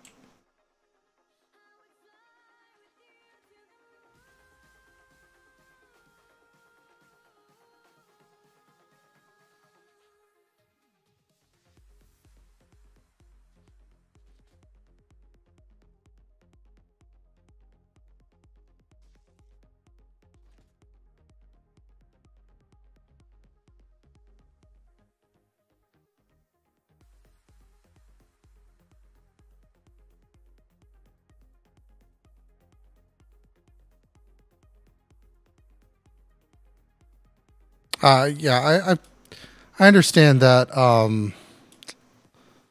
that mentality. It's very similar to the 5-page briefs that I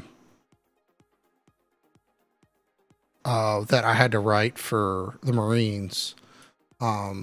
Basically, it was how do you figure out what your enemy's going to do and how do you counteract it before they do it. It's just I haven't really. I really don't apply it to the game yet.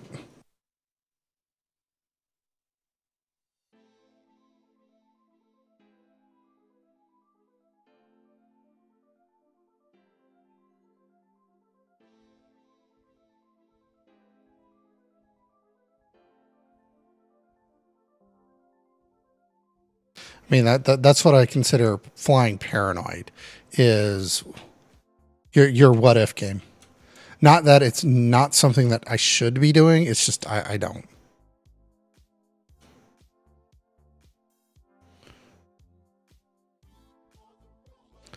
And it's more because I'm trying to understand other mechanics in the game more than anything. Like I'm just trying to get through, how to get grappling down, how the island layout works. The island layout's probably not the right term. Um,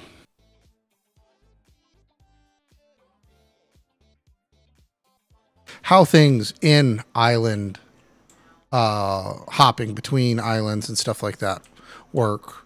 Other mechanics besides just worrying about keeping myself alive consistently.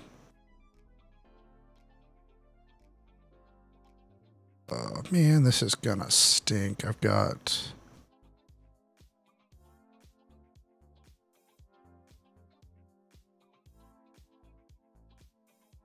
Yeah, that's true. Having a being the lead on a crew does require you to have think a little bit more than everybody else. Don't get me wrong, I wouldn't mind being on a crew. Oh, and their mistakes, yeah. I wouldn't mind being on a crew, but at the same time, um, you kind of have to merge schedules to do that. And yeah, I have a high play time usually. I don't know what my Steam account says, number of hours I've have in the game, but let me go look. 81 days, and I got this what a week ago or a week and a half ago. 81 hours worth of playtime. So that's 40 a week, and the week isn't even done here. Oh god, this is gonna suck because there's nothing left. I think to even gather.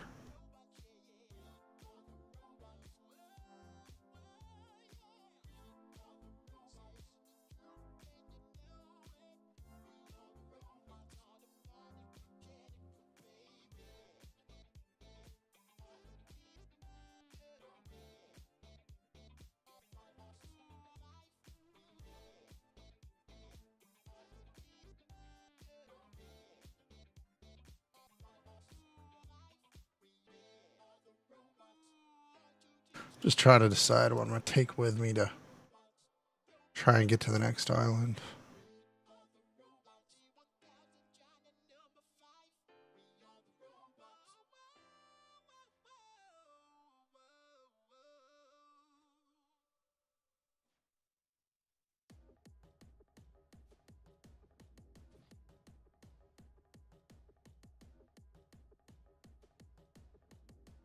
Yeah, I've messed with Atlas pulses, and I think the decouple timer is too short. I look at the decouple timer and the cooldown as like your normal MMO attack. So, like, for instance, we were talking, Slow and myself were talking about WoW earlier. And as a game that, you gotta be fucking kidding me. It took me back to the...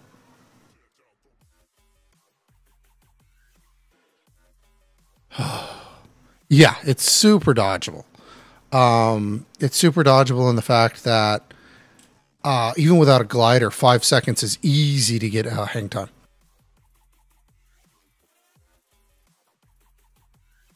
Yeah, is it really quiet?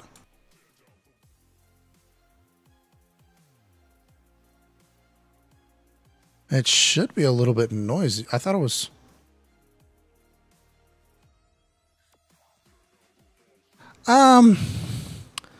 Spam grapple, I'm not worried that much about. It's the fact that in 5 seconds, you can have a loop of a ship and you won't fall. Okay, I'll bring that. I believe this is the right one. Let me get my right setting. Yeah, okay, that's the right one. Yeah, normally I have the music a little bit higher, I thought, for y'all. Let me see. Make sure. There it goes. That should be a little bit better. Yeah, I do have music on. I usually leave it on for y'all. I have it on for me, but I have it fed into the stream a different way. So my volume and your volume are different levels. And I got to adjust it on my side real quick. Because I know the volume that I like listening to music at and the volume that you need to have background music for a stream. Oh, I see what I did. I didn't hit the right revival. You still don't hear it. Okay, let me bring it up some more. Let's try that. Okay, that should be pretty loud.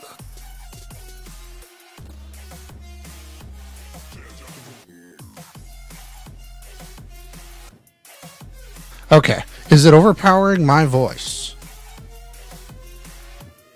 I hope it's not overpowering my voice.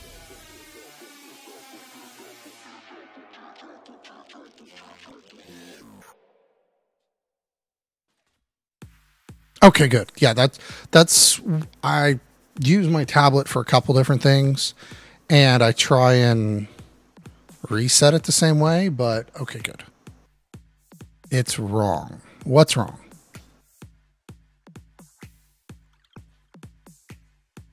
I should check what, Aaron?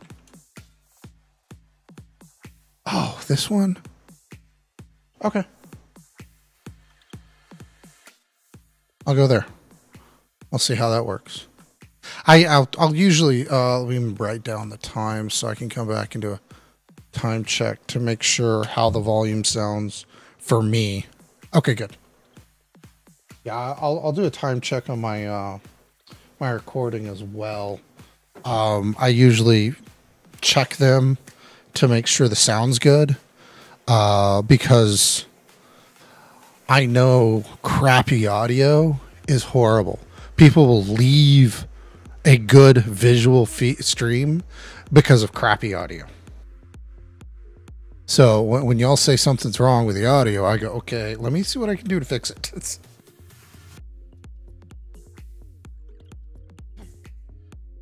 And I'm kind of one of those guys that really likes good audio. I have a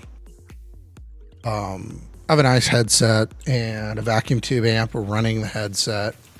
A professional mixer board, a nice microphone and boom. Oh yeah, I do watch other streams. One for entertainment and two to get an idea of what other people are doing. Sometimes I can't apply what they're doing to my stream.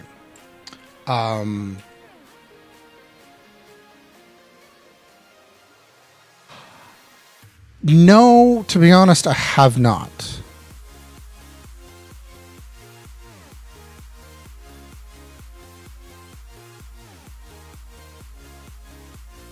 Yeah, those are really good things. I had a very good headset that Razer no longer makes. Oh, you're asking if I've heard about Vexus. Yes, I've heard about him. I've seen a couple of his streams.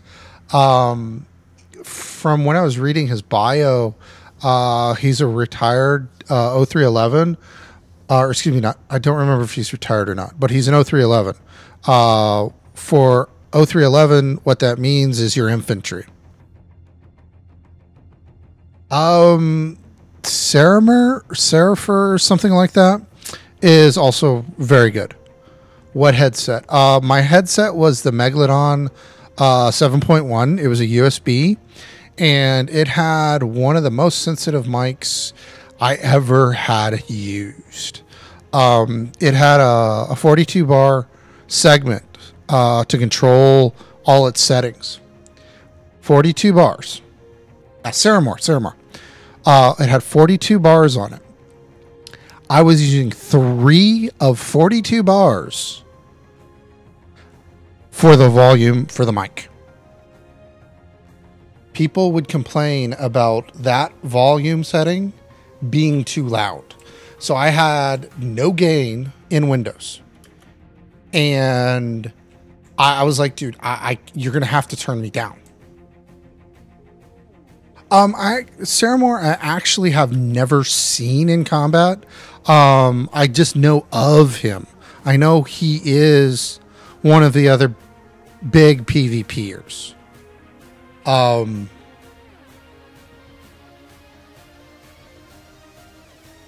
Or was it?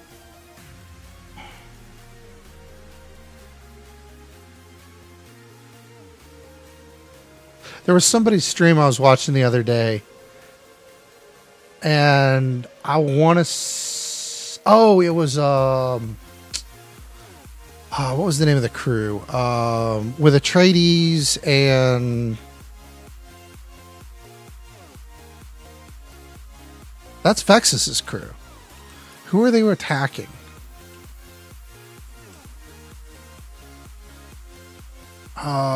Shoot, I know. I don't remember. I'd have to go find the video. Yeah, Atreides and Vexus, I know. And I can't remember who they were attacking. It was you that they were attacking? I think they were saying it was Big Old Bob or something like that. It was yeah, it was Gamer Gods they were attacking, because they were thinking he was the one of the aluminum dupers, and it turned out after the fact that Gamer wasn't streaming at that time, so they weren't able to match up the feeds to see. Yeah, Old Man Billy.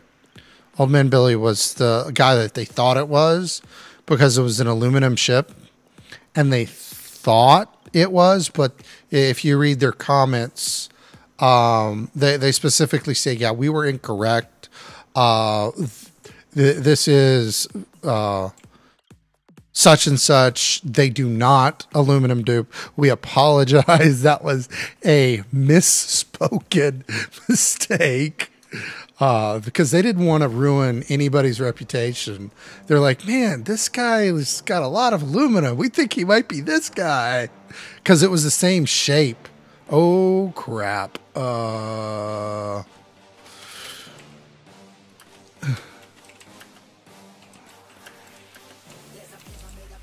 Okay.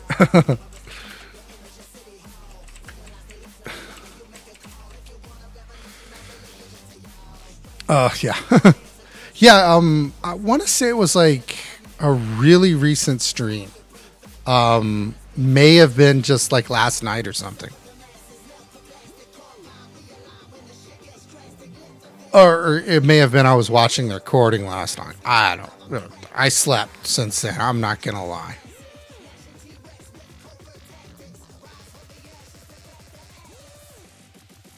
Oh, man. Oh, yeah. They just blew him out of the water. I'm not sure why. No, I think Vexus was in their titanium. And they blew the aluminum out of the water because they got some very good hits off initially, and Vexus ended up getting onto Gamer God's ship.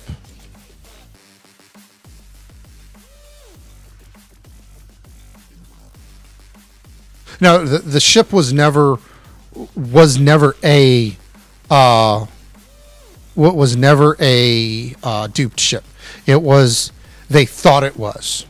So let's get completely off the topic of duping.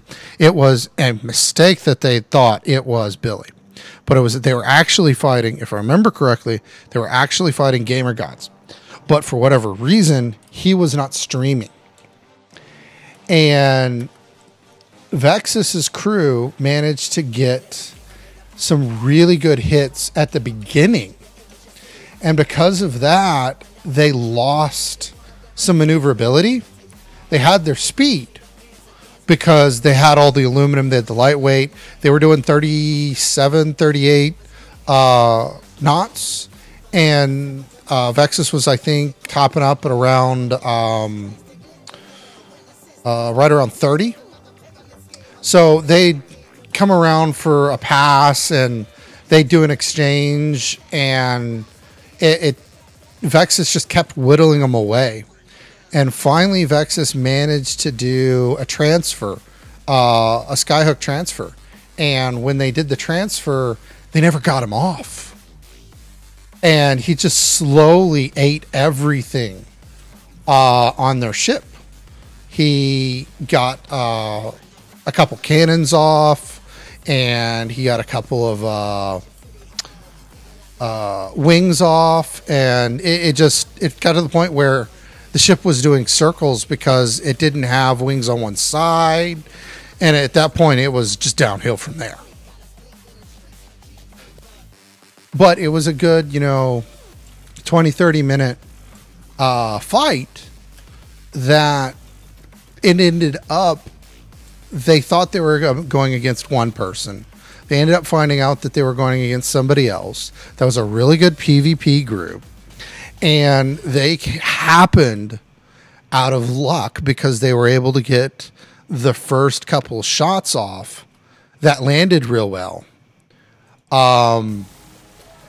Was able to cripple a faster, in theory, better ship. But because of the really good beginning opening shots, they were managed to win.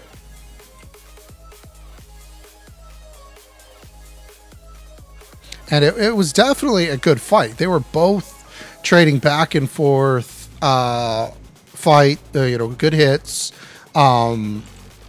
Vexus's crew stopped or slowed down several times to repair their ships so that they would not, get destroyed or start losing panels. They're constantly monitoring their distance so that they could not do a pass to them. And Vexus just happened to get the timing done right to be able to get a transfer. And they never pulsed, even though the Skycore was external. They never pulsed to try and get him off. Which, most of my ships that I build, that's kind of my only real defense. I say only real defense is if you look, my cannon, I've only unlocked one, so I can have shells. And then I've only got, I think, okay, I've got two cannons, tier 2 cannons. I don't have a lot of defenses, but I still manage to fight back occasionally.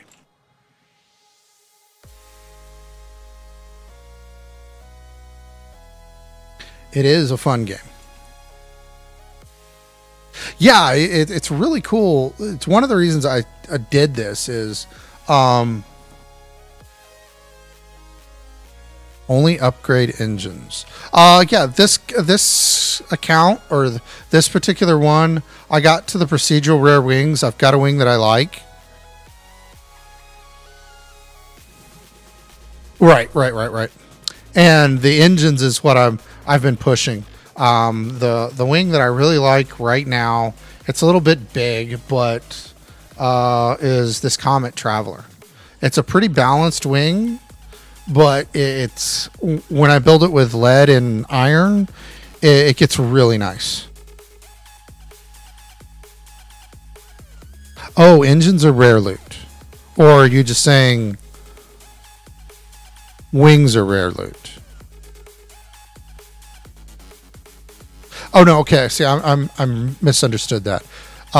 It's ultra rare to find good jet engines, and okay, so you end up spending all your knowledge from the map on engines, which is kind of what I was expecting, because with the wings that the tier 3 wing that I have right now, I would be surprised.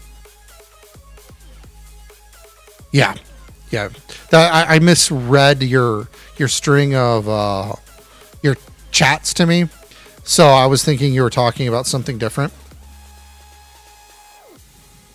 But to me, it seems like wings are one of the first things you need, but one of the last things that you really want to spend points on. Engines are going to be a constant struggle.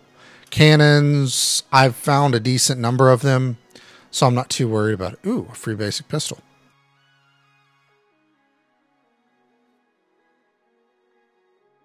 Oh, okay, I see what you're saying. They're not the elites of days past.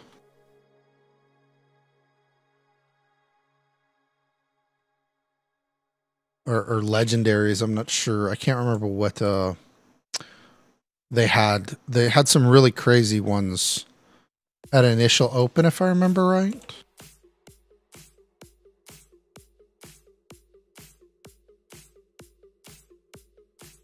You re-rolled 3 times just to find good engines. Why would you re-roll 3 times? I mean, have you... So you basically...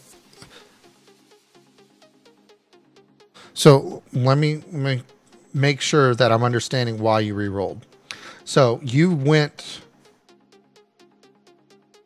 through all the knowledge on the map and you didn't have good engines. And then you didn't buy more.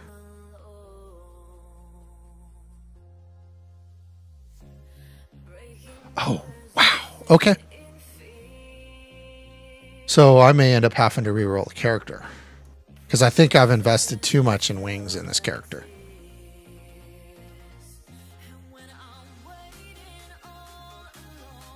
I don't know. I may have just stopped at the right point, but I don't know yet. We'll find out.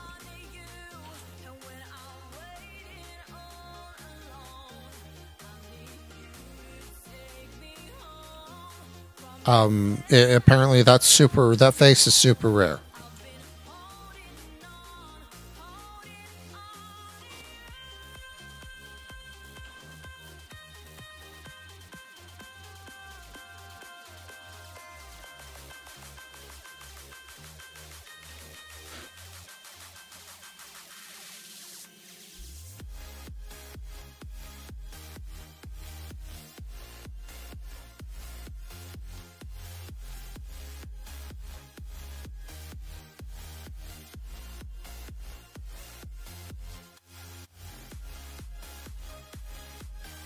Now, are you comparing current rule set engines, or are you comparing old rule set to new rule set engines? Because they did change the rules for how the stats change or the stats drop. They were getting too strong for the engines, so they dropped not the amount you could get. Okay, you know about that. All right, okay.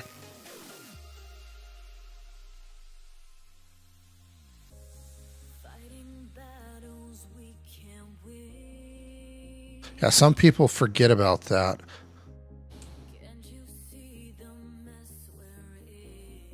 I don't know at all. All I know is that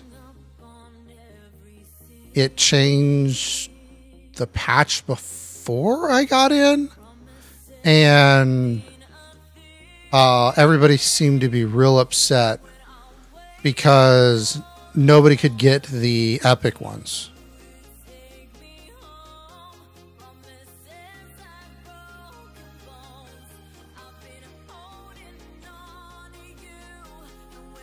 Okay.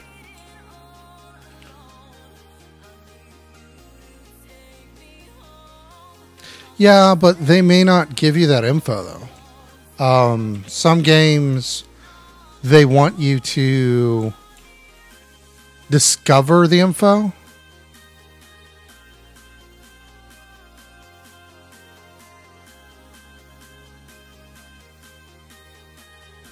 Yeah, I see your point. Maybe it might be worth asking with that premise. If you focus the question, hey, I'm trying to find out if this is even a stat that's even farmable to the level I'm looking for.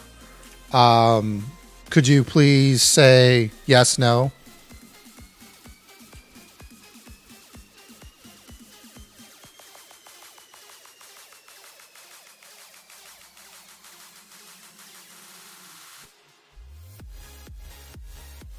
Wow, God, I'm like super far behind if you've only got 58 hours in Worlds Adrift and you've been in T4 already. I'm just like, I'm jealous.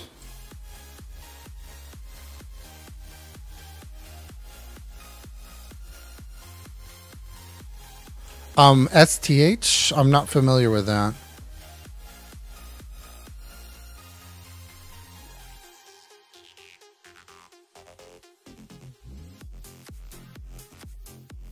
In T4, yeah, I wouldn't doubt it's a lot easier if you're there by yourself.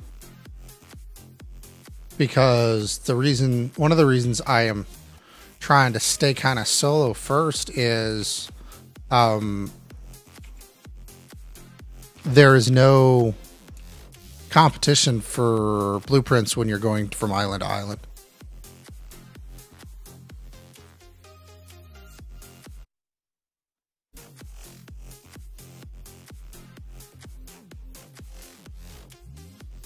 Oh, something. Okay.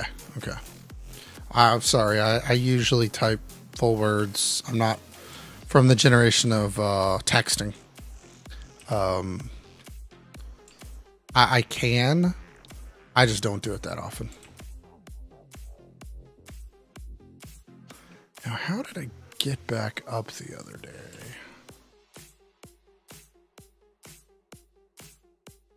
Yeah, I was born in 76. I'm a little bit older, gentlemen.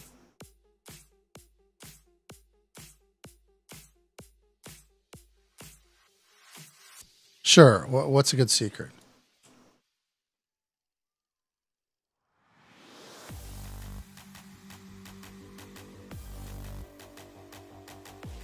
Well, now, see, Aaron, if you put it, there is a chance that more people will start learning it.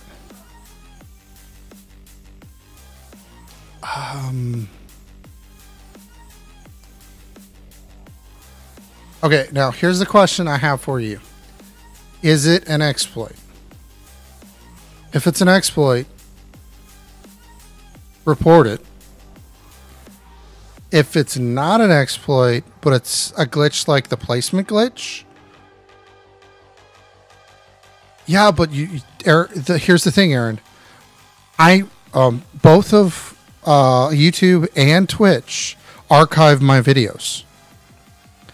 So this information, if you say it or type it, will be memorialized. So even though it's only going out to us, there is a possibility that somebody could run across these videos and figure it out. That's why I say if it's a exploit, go ahead and report it. If it's something that is, I don't want to. Yeah, exactly.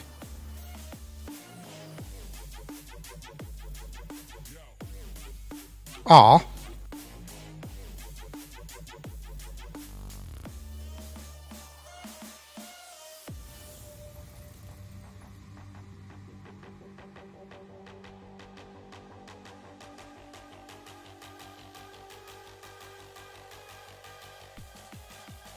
Okay, if you consider it can be an exploit, I wouldn't worry about it. Well, no, I'm not having an issue with showing the exploit or exposing the exploit. I don't want the developers not to know about the exploit before we show it. Yeah, exactly. That's perfect.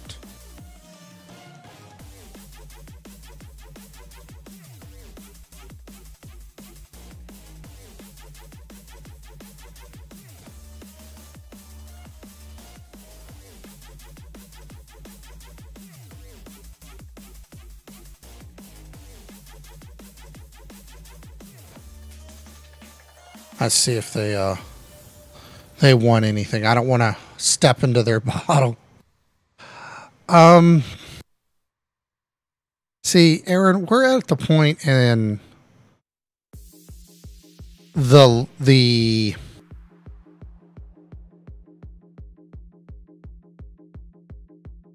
game where we need to be helping the devs plug all these holes.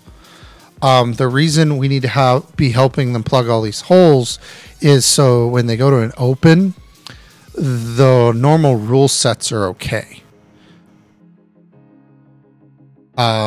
So if there's a bug, there's a specific bug that I reported that has to do with the helm. And I'm not sure what they can do about it because... it's not helm, it's repair in general. And because of the way the mechanics work around repair,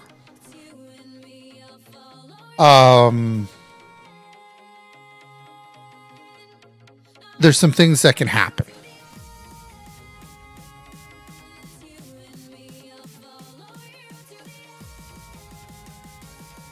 Okay, well, it doesn't look like this person wants anything. All right, good to go.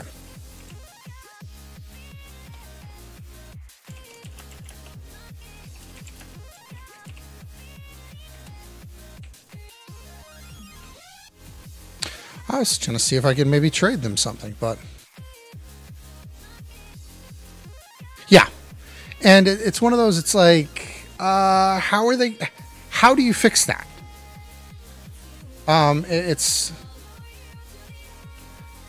The mechanic is there because it would be a pain in the butt to require like material. But at the same time, it's a bug. And if you track the repair material, how does it... Hi, Kawhi. And if you track the repair material that's used, do you use the original stats? Or do you use the repair stats? Yeah, but then what you're having is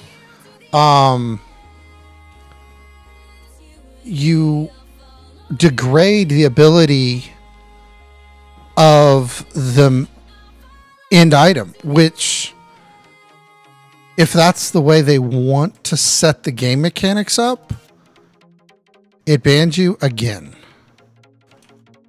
Words and phrases. You talking to...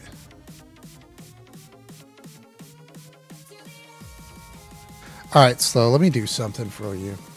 Okay. Let's not Alt-Tab and do a stupid maneuver.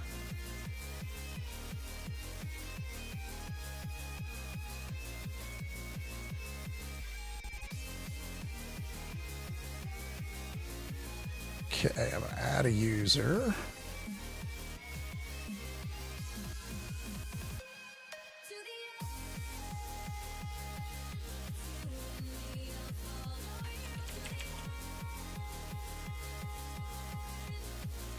Hello, Muse.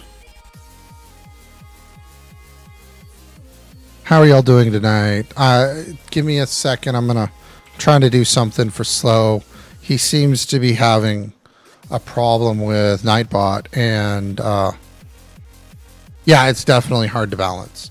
It's just like PvP, or excuse me, it's not just like PvP. It's the balance between attack and defense. Yeah, unfortunately, Muse, I did try and go through a long time ago at the very beginning of the stream. You might be able to use the DVR function to get the beginning of it. I failed, essentially. I tried to do it without a compass and really did a bad job at it. The new changes make the old ways of getting through not work. The wind indicator used to be able to tell you what direction. I'm on US East. The old ways to get through used to be through the wind indicator, and because of the new changes to the way wind walls and sand walls work, the changes in the what's it called? The changes in the wind direction now do not allow you to figure out if you're level and or even going the same direction anymore. Do I have a Discord? Yes, I do.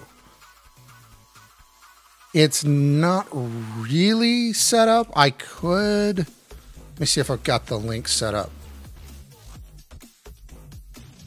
I don't have the compass. If I had the compass, I would have been through. The link is invalid. Really? Let me see. Let me try this. Come on, give me that.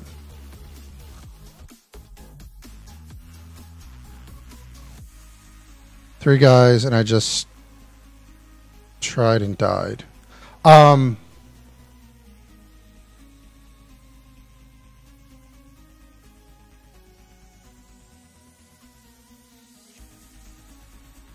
Yeah, I did. And for whatever reason, when I try and make a Discord server, it seems to do that. Let me go make a fresh link. Where's my Discord? There it is. And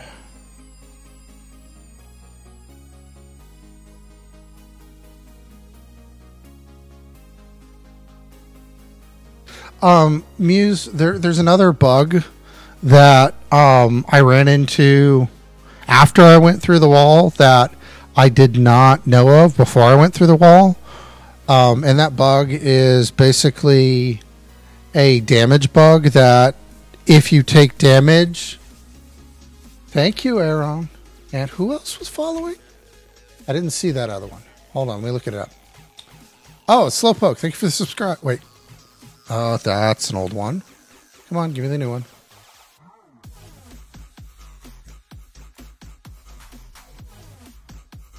Oh, yeah, it was Aaron. Thank you for the follow. So, back to the damage bug. So, there's a bug in-game currently that a possibility on taking damage on a ship, it has the ability to despawn. Yeah, I noticed it was a week ago. So, a possibility on a damage event to despawn all attached material to an airship. So there's a huge group of people that are going into the wind walls and the sand walls and dying. Right. And thank you, Muse, for following. Yeah, Chili's lost 3. Vexus lost some. So basically, if you're on one side of a storm or sand wall, you're stuck there. Or at least the ship is. You can go through wind walls, because wind walls don't do damage. But everything else, like, I literally, maybe, let's see, what time is it right now? About an hour ago, I was flying my ship into one of the islands to, fix panels and stuff. And I managed to clip one of the wings. The clipping of the wing caused damage to that wing. The despawn bug decided to trigger when the damage was applied to the wing, and I no longer have a ship. So I'm in the process of trying to find materials to build another ship. So it's a very exciting stream right now. I can honestly say, yeah, it sucks, but it's a new game, and this is what we're supposed to be doing in a closed beta. Is we're supposed to find these bugs, and report them. Then once they're reported and fixed, we test them again. Yeah. There's also a really cool bug that in this loss of a ship, sometimes, like, okay, so I'll bring up a map real quick. This is the community map. So I've heard of people being, say, on the north side of the map, say up here in, what is this, let's use A1. I've heard of people in A1 that their ship despawns. And when they die, they end up coming back in at M5. Yeah, it's at the top of the screen. But also, if you look at the description, when this goes to a video, I have the link for it as well. It's Jeroda, Jeroda, github.io. But it basically, it throws you into a zone that you don't normally would be part of. But there's that resource and a few other ones that is in the channel description when I go to a video format. And you should be able to find it in the past videos, both on YouTube and Twitch. I just want to give the community as much information because the community, other YouTubers, I use to kind of help me figure a few things out. And also at the same time, I want to help guys like you, Muse, and Slow, and everybody else that'll be coming after us with, hey, this is how things worked at this point.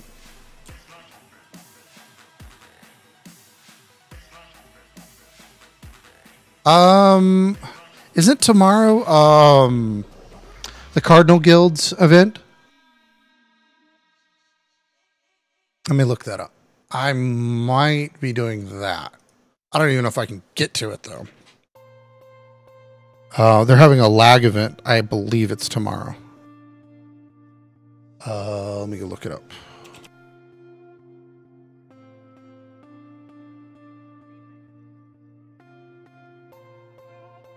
Cardinal Guild is the group of people that made that map.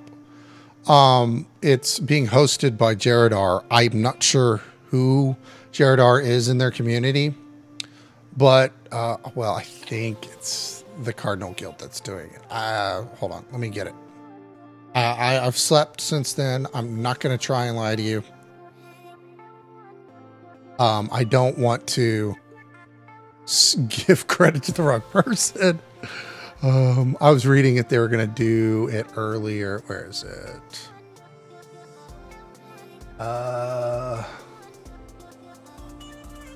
Not there.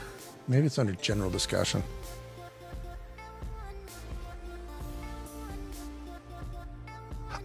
Yeah, there's not a, well, the alliance system is not in. So there are people that are doing alliances, but don't, there's no way in game to actually do them. Freeports, there was Osiris was supposed to be a free port at one time, which everybody goes there and it's supposed to be neutral. I don't remember if they're reorganizing Osiris again under a different management.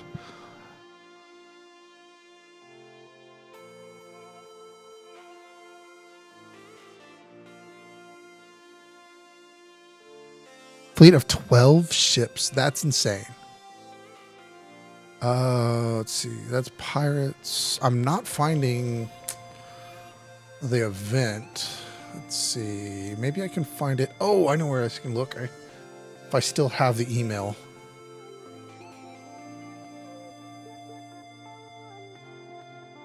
I think... Oh, I already deleted the email.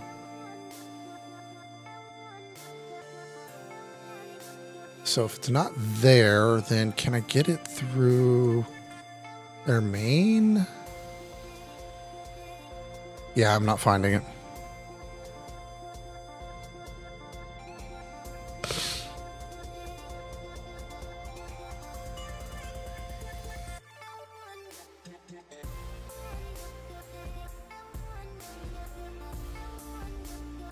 Yeah, I'm not finding the event info.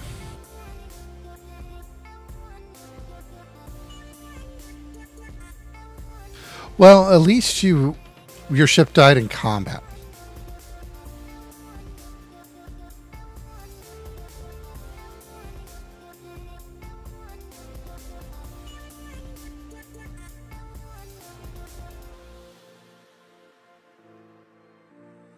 Combat is the preferred method. I just want to get to a T.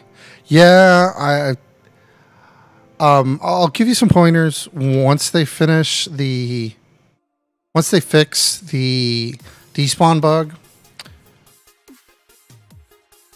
You need to have a ship that has a minimum of 100 power on its engines and its wings.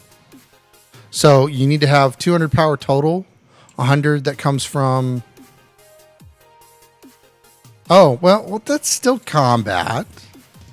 My understanding is a minimum of 100 and a minimum of 100 on the wings as well to be able to get through the Stormwall.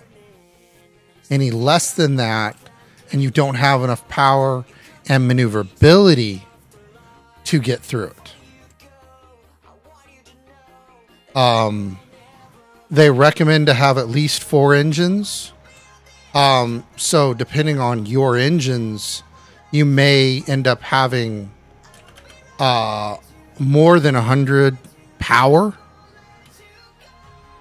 But the whole thing is to have the redundancy. 3 tons?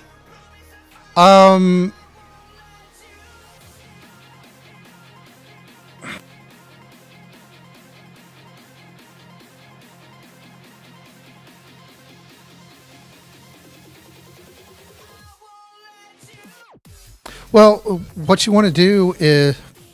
Okay, so Muse, when you go through a Stormwall, there's lightning. Lightning is RNGesus based and will strike any item on the ship that's metal. The bar pipes are an inexpensive way to put items on your ship that are light and will attract the lightning strikes. So the extra bar pipes are there not for anything special, to just give RNGesus something besides an engine or a wing so that it won't take damage. Yeah, it's a very nice. Now, there is a mechanic that will be coming in at some point that they will have to be made out of a conductive material, like a copper or something. No, it doesn't strike randomly from the outside. It will strike internal components as well. It will not damage items that... Okay, let me say this the right way. It will damage an item through a panel without damaging the panel. So even if you have your engines encased, you can have engine damage.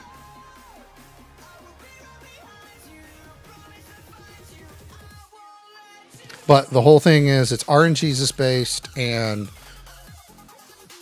yeah, it's RNGesus based, and basically you want to get as many items available for it to hit. What? Not actually, Aaron.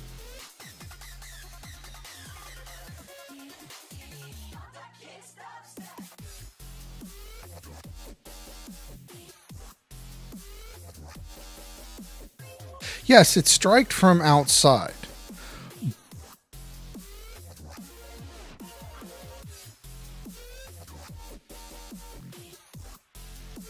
My understanding, they changed that. My understanding was that it would pass through a panel.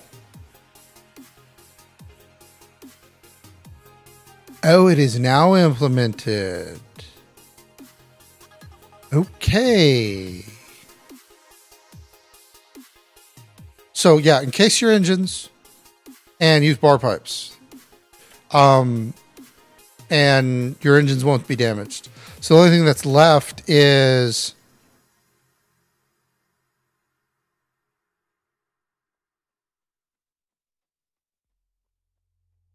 the only thing that'll be left external will be wings, which have to be external.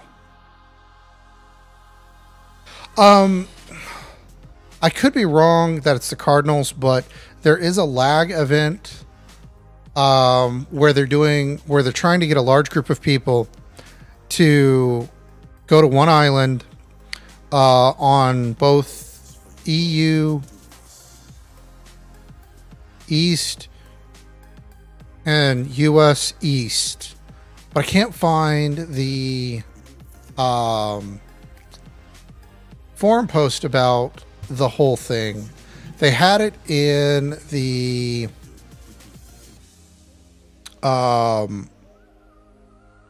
Cloud Runner or whatever it is, their paper that they put out.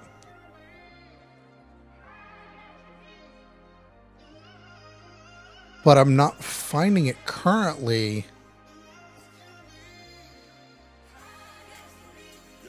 to be able to give you the right information. Yeah, I'm trying to see if I can find it. The search on the forums is horrible. I don't like the way you can't drill into a zone and pull it. No, I'd rather you give me the proper information so that when I tell someone else again, we're using the right information. Because, I didn't know that, that conductivity had been implemented, and two, I didn't know that they had changed it to a cannon style penetration type round where it would hit the outer panel first, and then there'd be a certain amount damaged, and then it would continue cascading inward if it wasn't absorbed by the outer panel or the outer whatever.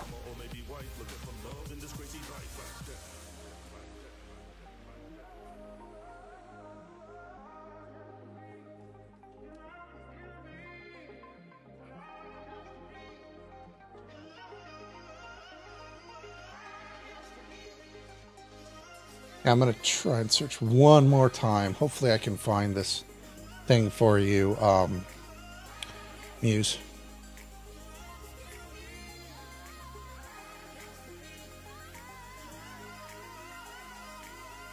Yeah, it's still RNG based. The target is X, but more targets, the better chance that it won't be targeting an engine.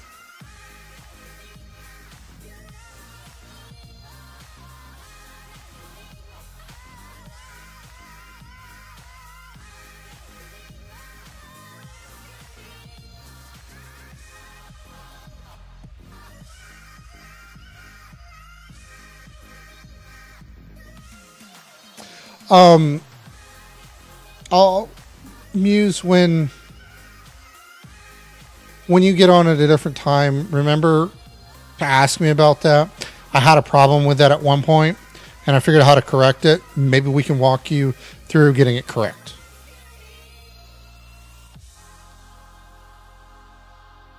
If worse comes to worse, we'll drop into Discord and do it while neither of us are streaming. But I'm not finding it. Okay. Cool. Man, there is no understorm yet.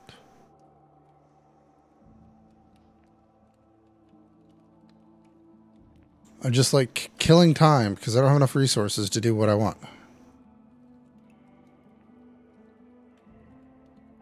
Night, Muse. Have a good one.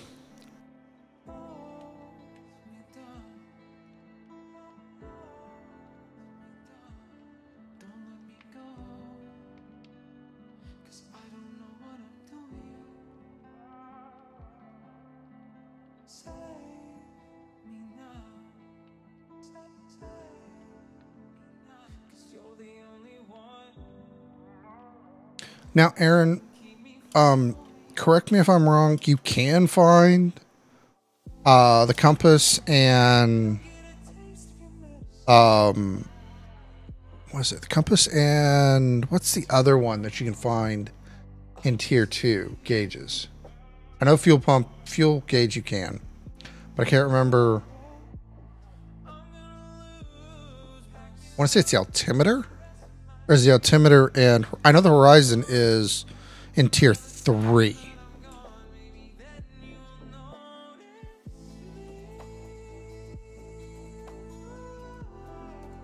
I can't remember the other tier 2 gauge.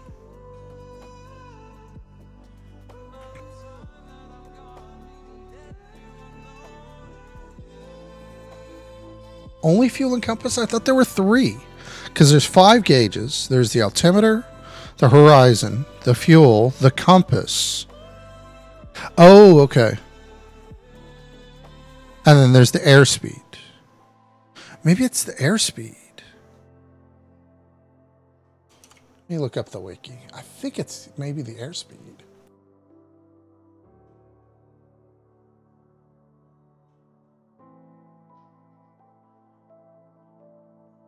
I mean, I already know part of the wiki is wrong because I didn't find my large panel. Oh, yeah. I didn't find my large panel in T1. I found it in T2. Yay, an understorm, finally.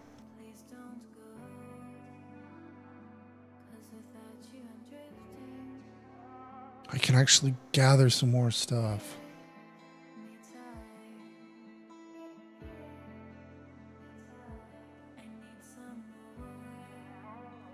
So altimeter is Badlands. Fuel gauge is Expanse and Remnant, which is T2, T3.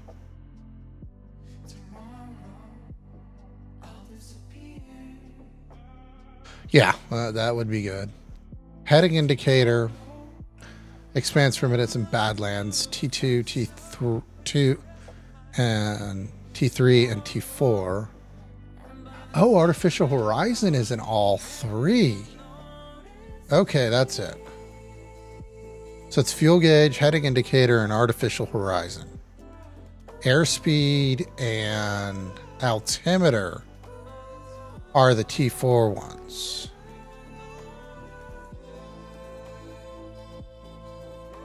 Okay, so that's what it was.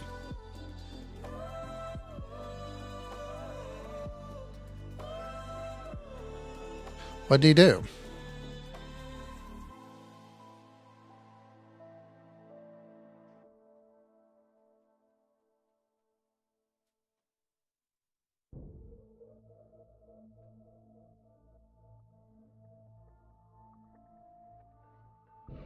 Yeah, but what did he do? I'm not worried about what you did. What did he do? Oh, he hit an undersea. Okay. Well, that's a valid tactic.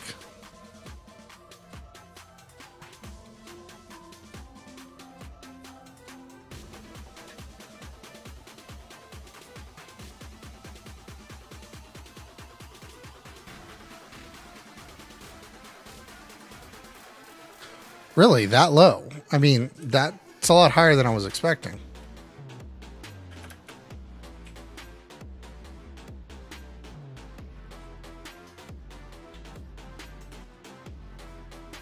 Why couldn't you grapple the ship that low?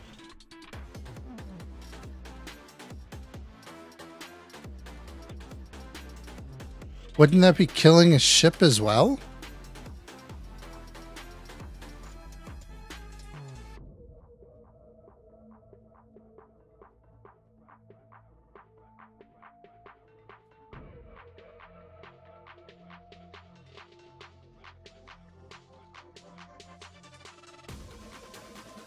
Oh, okay. I see what you're saying. He was just above the death soup or whatever it is.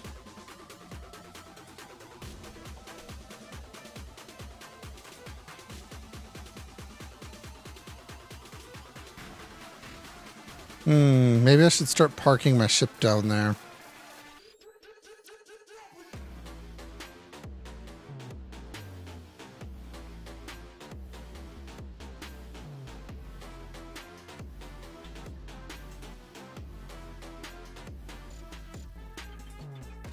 I'd heard about it. It's just I didn't know that there was a specific number that somebody had found. And I was expecting it to be a lot lower than that.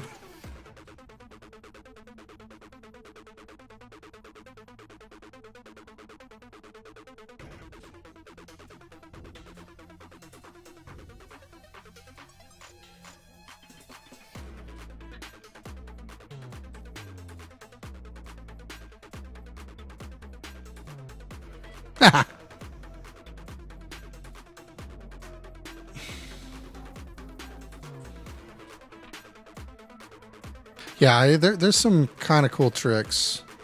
I hadn't known that the undersea was that high. I was expecting those things to be a lot lower. Because that would mean there's a lot less play space than I was expecting.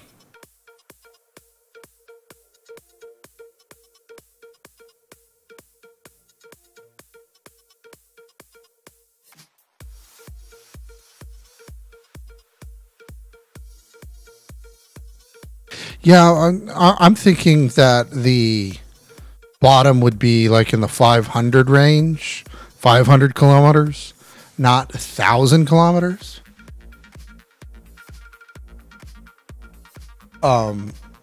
I was, the elevation cap is what, 2,800.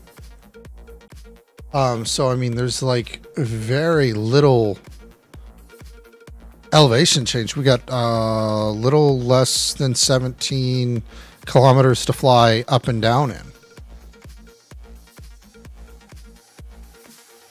Is that a bad amount? I don't know, but I was kind of really expecting more.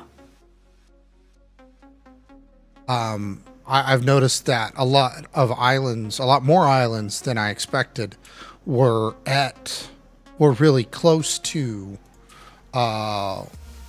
world height. And to me, that seems very odd to have done. I would have expected them to have more of a lower range on how close they would allow a island to the ceiling, because some ships won't be able to get on top of it.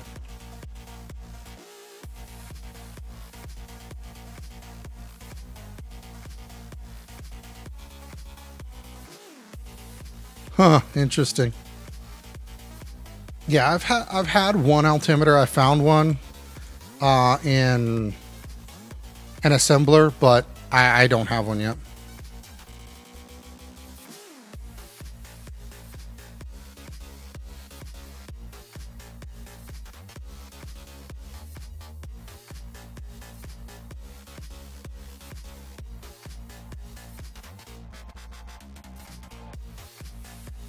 Yeah.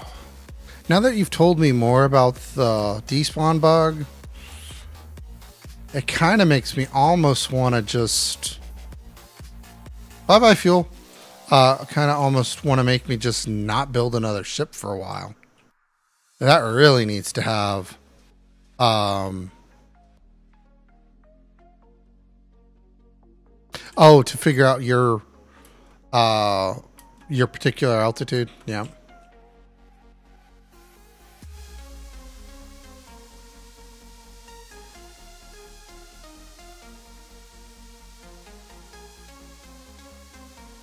Yeah, I would, I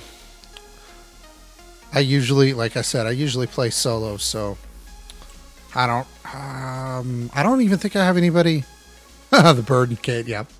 I don't think I actually have, any of my friends currently, the ones that I would play through with Steam, that actually have it. I had one guy that, Osprey, he did one stream with me, and he just has not been back since. He's been playing other Steam games, but he just hasn't come back to Worlds Adrift.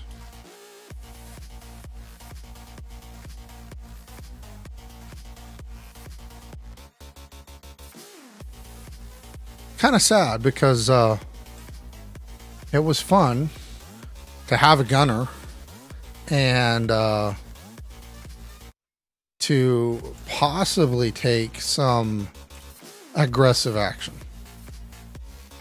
instead of being the one aggressed on all the time.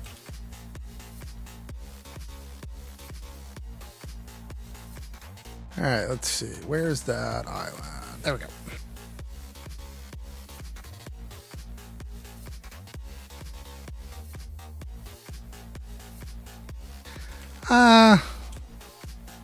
Yeah, like I said, I'm not a very big... I'm not a very big fan of PvP, at least in the current rule set. Oh yeah. Yeah, that's definitely a dead giveaway that you're down there, is if you got your engines running. Let's see, what does these guys have in here? We just got a wing and a wing.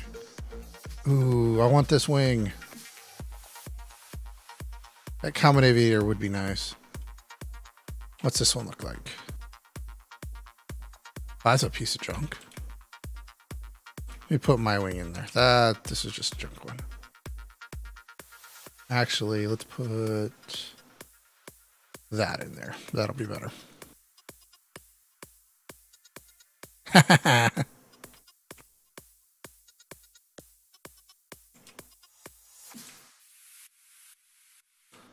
That would be a good idea. Because you can then use a respawn to get back. Oh, while I said respawn, what do you think of the most likely change that's going to go in about respawns? The new proposed respawn mechanic that they're going to do. I'm assuming you've read the latest blog that they had that came out today about PvP changes that are coming in the future.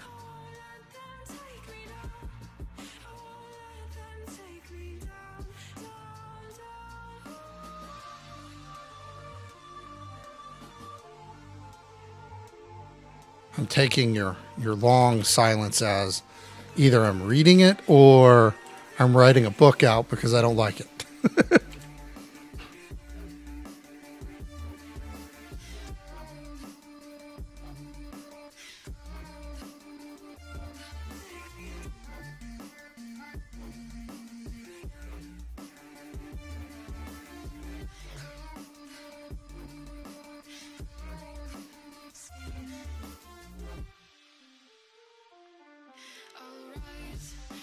You know, I don't see it as so much as forcing the solo player to land on an island. I see it as forcing the PvPers that attack from great distance.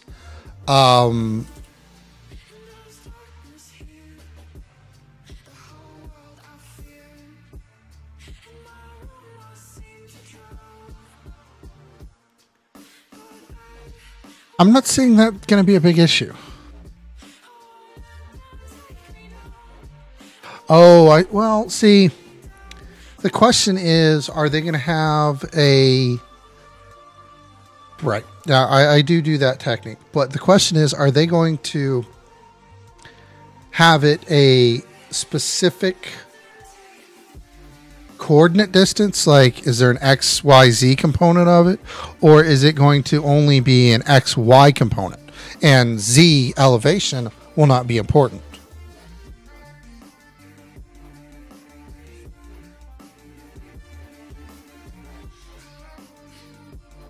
Well, currently you can't.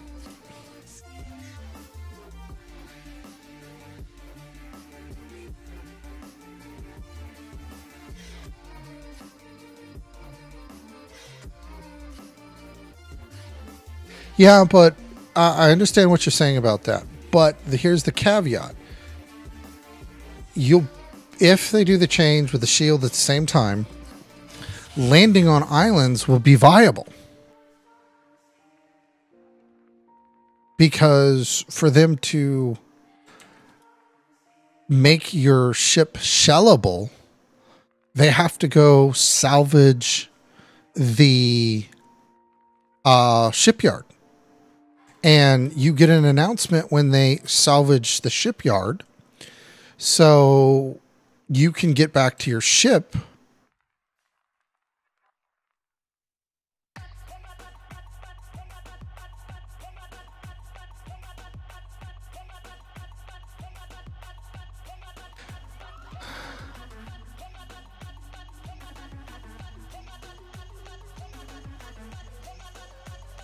Yeah, I guess I don't know.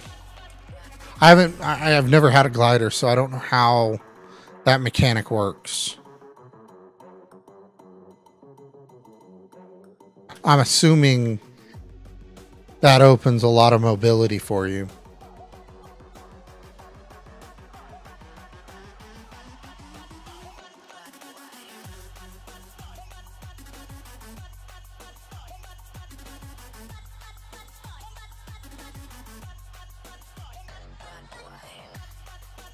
I don't know. I think, to be honest, it's going to make it harder for groups. And the reason I say that is if you're going after a solo player and that solo player gets good shots off or a good pulse and your group members die enough, there might be damage being hit on the main ship that will stack faster than the cannon shots are hitting the other player. I have no clue how strong the respawn distance damage is going to be. And Luke did respond in the blog post that said, if you're dying on your ship, you're not going to be damaging your own ship. So griefers that are sitting there just killing you on your ship will not sink your ship via respawner damage. But if you manage to kill people on your ship, you could get them to force a withdrawal. And that's my biggest problem I have with the current rule set. Not that they have well,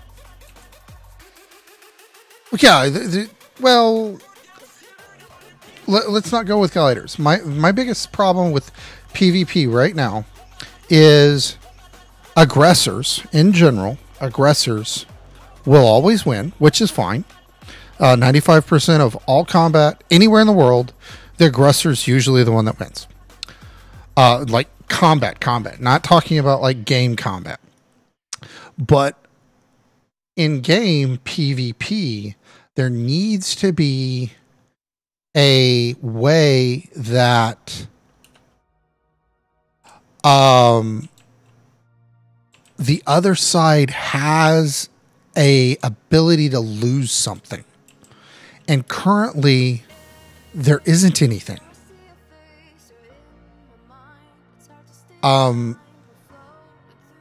If you got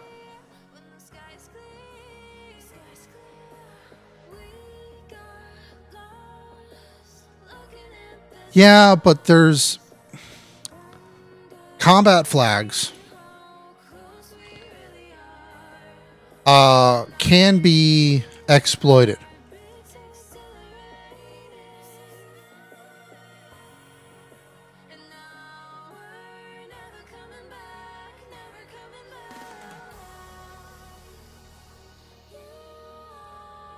Yeah, I understand the combat flags, and unfortunately, combat flags can be bypassed. There's mini games that have combat flags in them, and I've seen all sorts of techniques on how to bypass them, and I would not be surprised if a combat flag was put in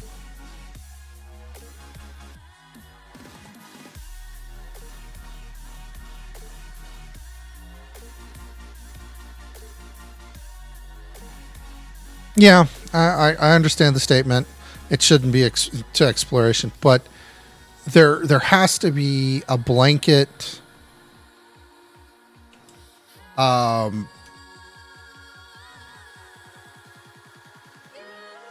there's a point where coding the exceptions becomes so convoluted that the game has a hard time running properly.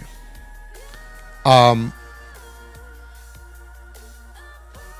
one change, like specifically this thing, if this thing goes in, that's fine. But what if there's some other change that becomes convoluted as well? and then 6-8 months down the road, they add 3 or 4 more things in that are really convoluted, and they have some type of weird interaction. It becomes very hard for developers at that point to find and fix the issue. I'm all for making a very complex system, but there's certain things that need to have a very simple rule set so they can't be exploited. And respawning, in my opinion, is one of those things that needs to have a hard and fast rule set that's very hard to breach.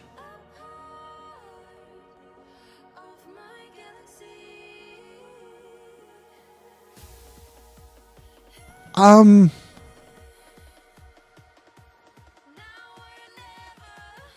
not seeing it being that hard to do, because what you have... Okay, so bear with me for a moment while I walk this through with my understanding of how things work, and I have no clue if this is actually the way that it's going to work in the Unity engine. But you've got a item in the game world that's got a tag that's called a respawner. It's got an X, Y, and Z coordinate system.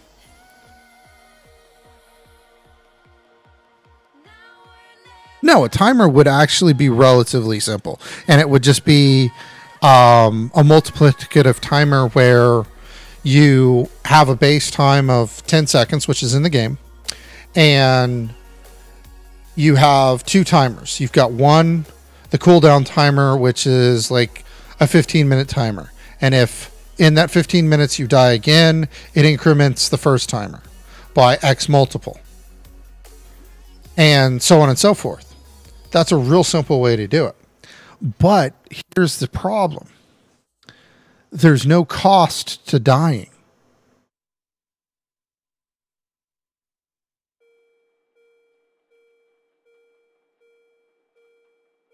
Right. It's a very, yeah.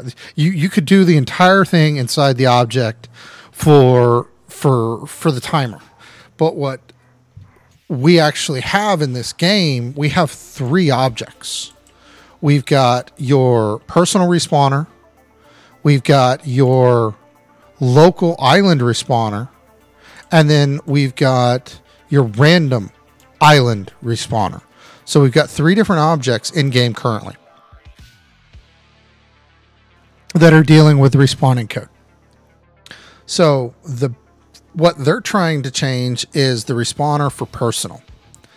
And what they're trying to do is make a cost to PvP such that there is a chance for a group to want to withdraw.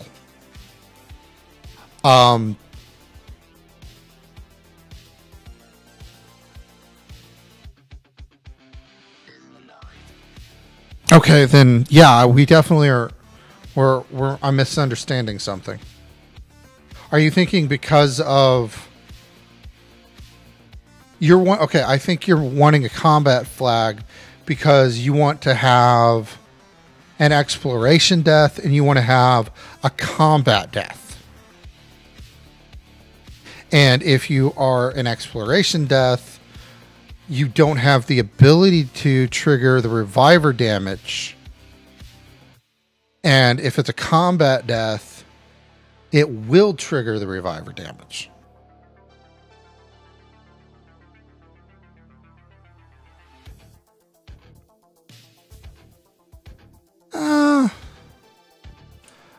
Yeah, that could be that would be a very cool thing, and we at this moment don't know the full implementation of it.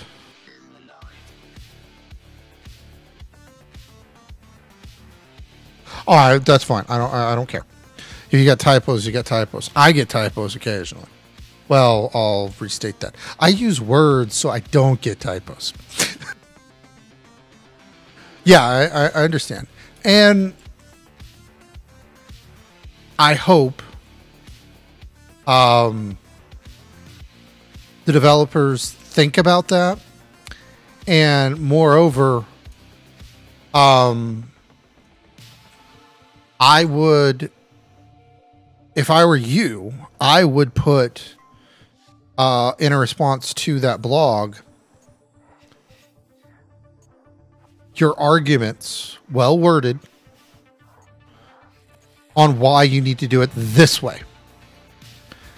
That way, you know, at least they had the opportunity to review your feelings or your opinions, however you would like that to be stated.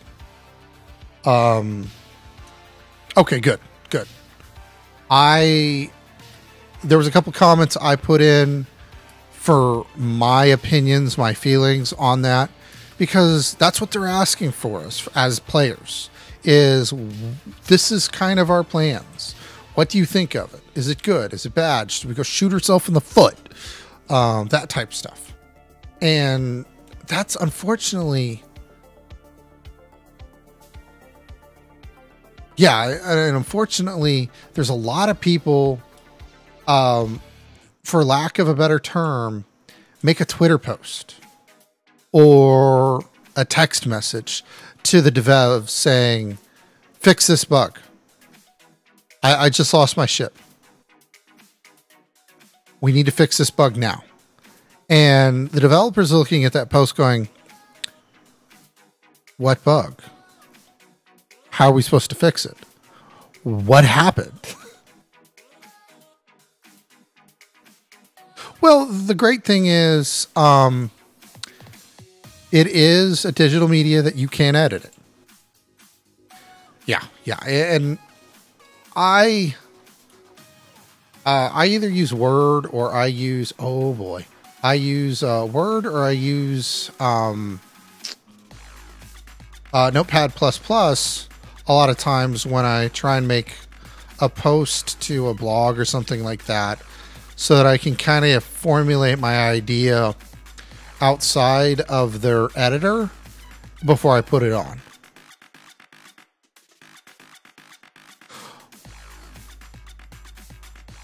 Average as in average for a high school student, average for college, average for a 5-year-old. Well, no, I understand that. You are actually having a conversation that we're working back and forth. Both of us have opinions.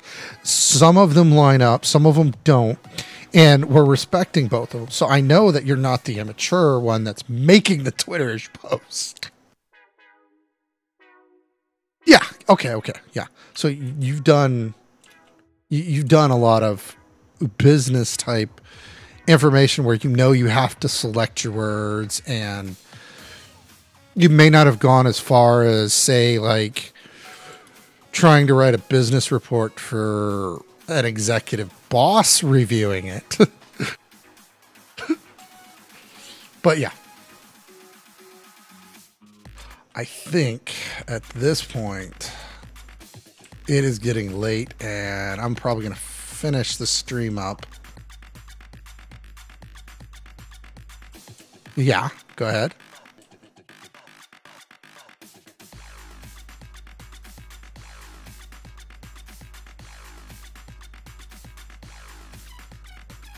You've got me on the edge of my seat here. Just waiting for it.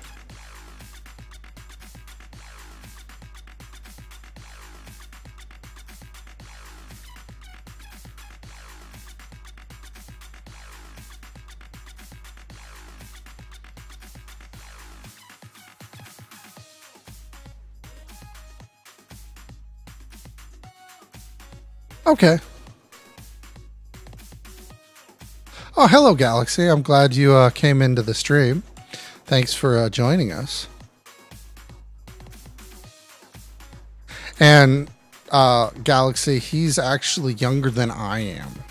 If you're really interested in figuring out how old I am, I'll make you do a little math. I was born in 76. So I'm not exactly super old, but I'm not exactly young. But on that earth-shattering revelation, I am going to go ahead and close out the stream for the evening. I've enjoyed y'all's company. As soon as Twitch and YouTube get everything done on their sides, the video on demand will be available. I'll be updating the descriptions soon with all the new links for the what's it called? For the Worlds Adrift Science, and making sure that the map is in there as well. No, I enjoy actually like having a intelligent conversation with somebody. It keeps my mind sharp, and it makes the job of streaming easier. Because if I don't have something to respond to in chat, I kind of have to make my own conversation. We can't assume that they know the problems, Aaron. We have to assume that they're willing to fix the problems that they know about. And it's our job to make sure that they know about it.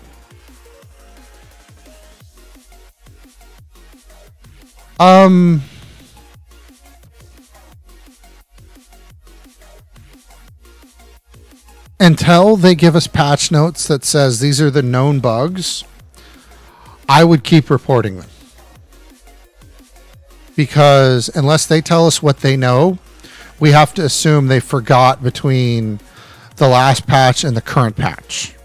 Because they could think that the patch they pushed out, if they didn't put it in the patch notes because they didn't want to release the fact that they fixed the problem, we have to operate under the assumption that it's no longer a known issue, and we need to let them know that it's still an issue. The only reason I go down that path is I've done several alphas that are closed. I've done several betas that are closed. And developers are people too. They do tend to forget things.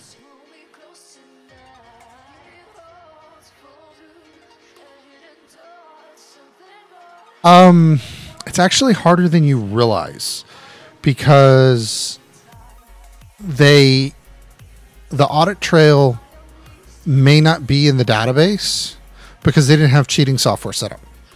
And because they didn't have the cheating software set up, they couldn't. Right. That is also another thing I don't like, but I'm not going to go there.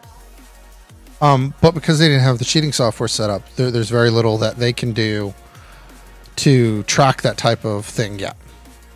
Hopefully from this point forward, they can, but in my honest opinion, they really just need to do a server wipe. And the reason I say they need to do a server wipe is they need to see how storm changes affect people getting normal progression through the game. Because currently we've got people that are boosting others to get through.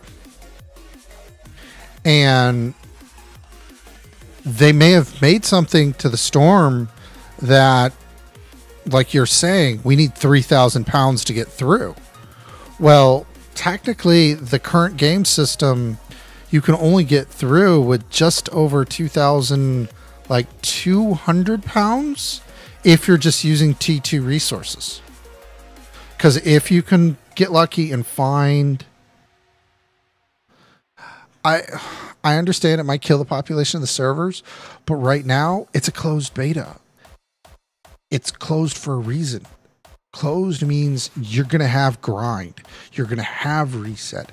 You're going to have the hardship that a open beta won't have. we need to have the rules set. The basic rules of X, Y, and Z need to be squared away.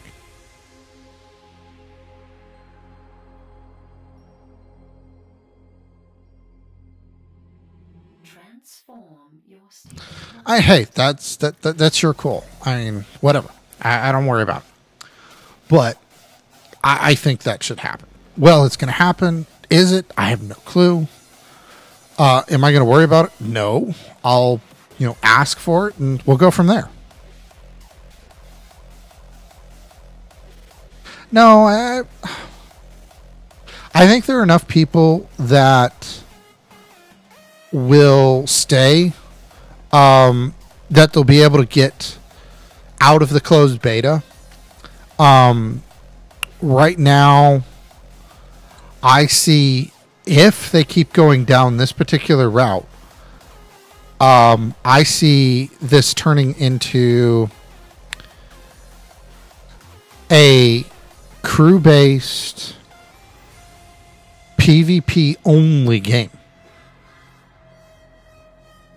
I don't see this turning into a game that solo players or people that want to avoid PvP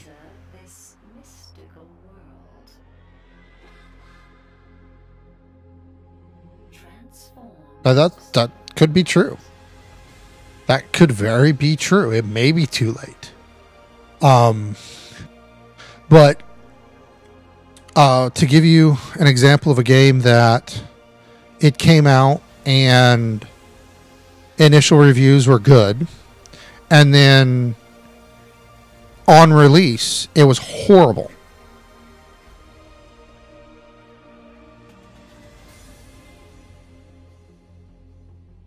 Transform your state of mind. Well, I understand the population issue, but right now we have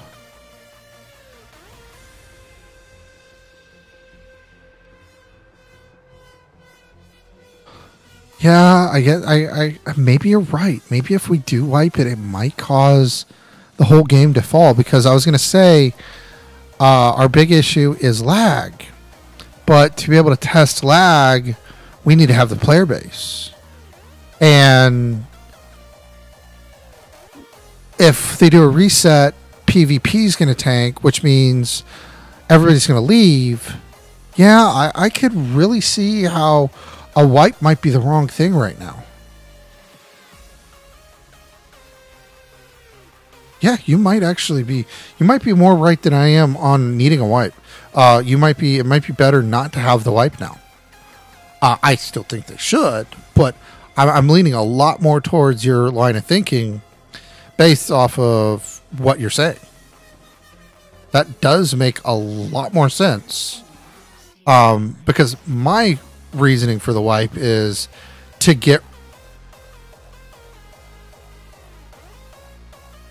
possibly, but my thing about the wipe is we've had three major problems that need to kind of be cleaned up.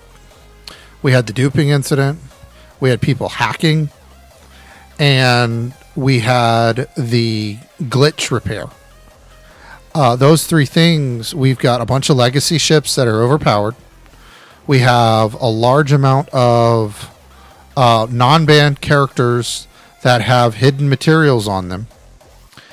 And we have traded materials that are in the market or in the economy that it would be best if they went away. Now, based on your thought process, blueprint discrepancies, I don't see duped blueprints also. I was not aware of that. Maybe, and again, this is all coming down to a lot of opinions, and guys over at Bossa, however it's properly said, I'm not sure. They have to figure this out. We can talk about it all day long, and we can petition for it.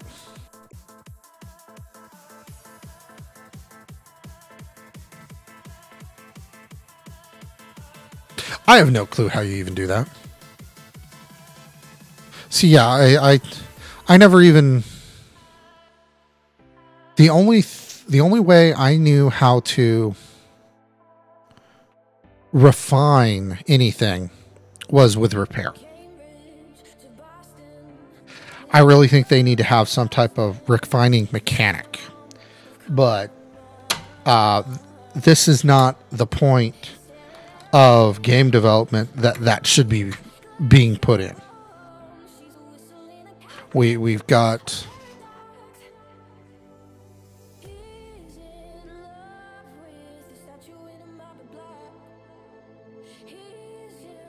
now, Aaron, before you go any further, it is still streaming. It's still recording. So let me go ahead and close out the stream before we go into something that we don't need to be talking about. Because those type of exploits, unfortunately, just need to be reported. And as much as I'd like to know how to do it, I don't want to know. I'd be too tempted. But hopefully I get to see you over the next few days when I do stream. It has been a pleasure talking with you and interacting with on you in this stream. But for now, I'm going to say goodnight.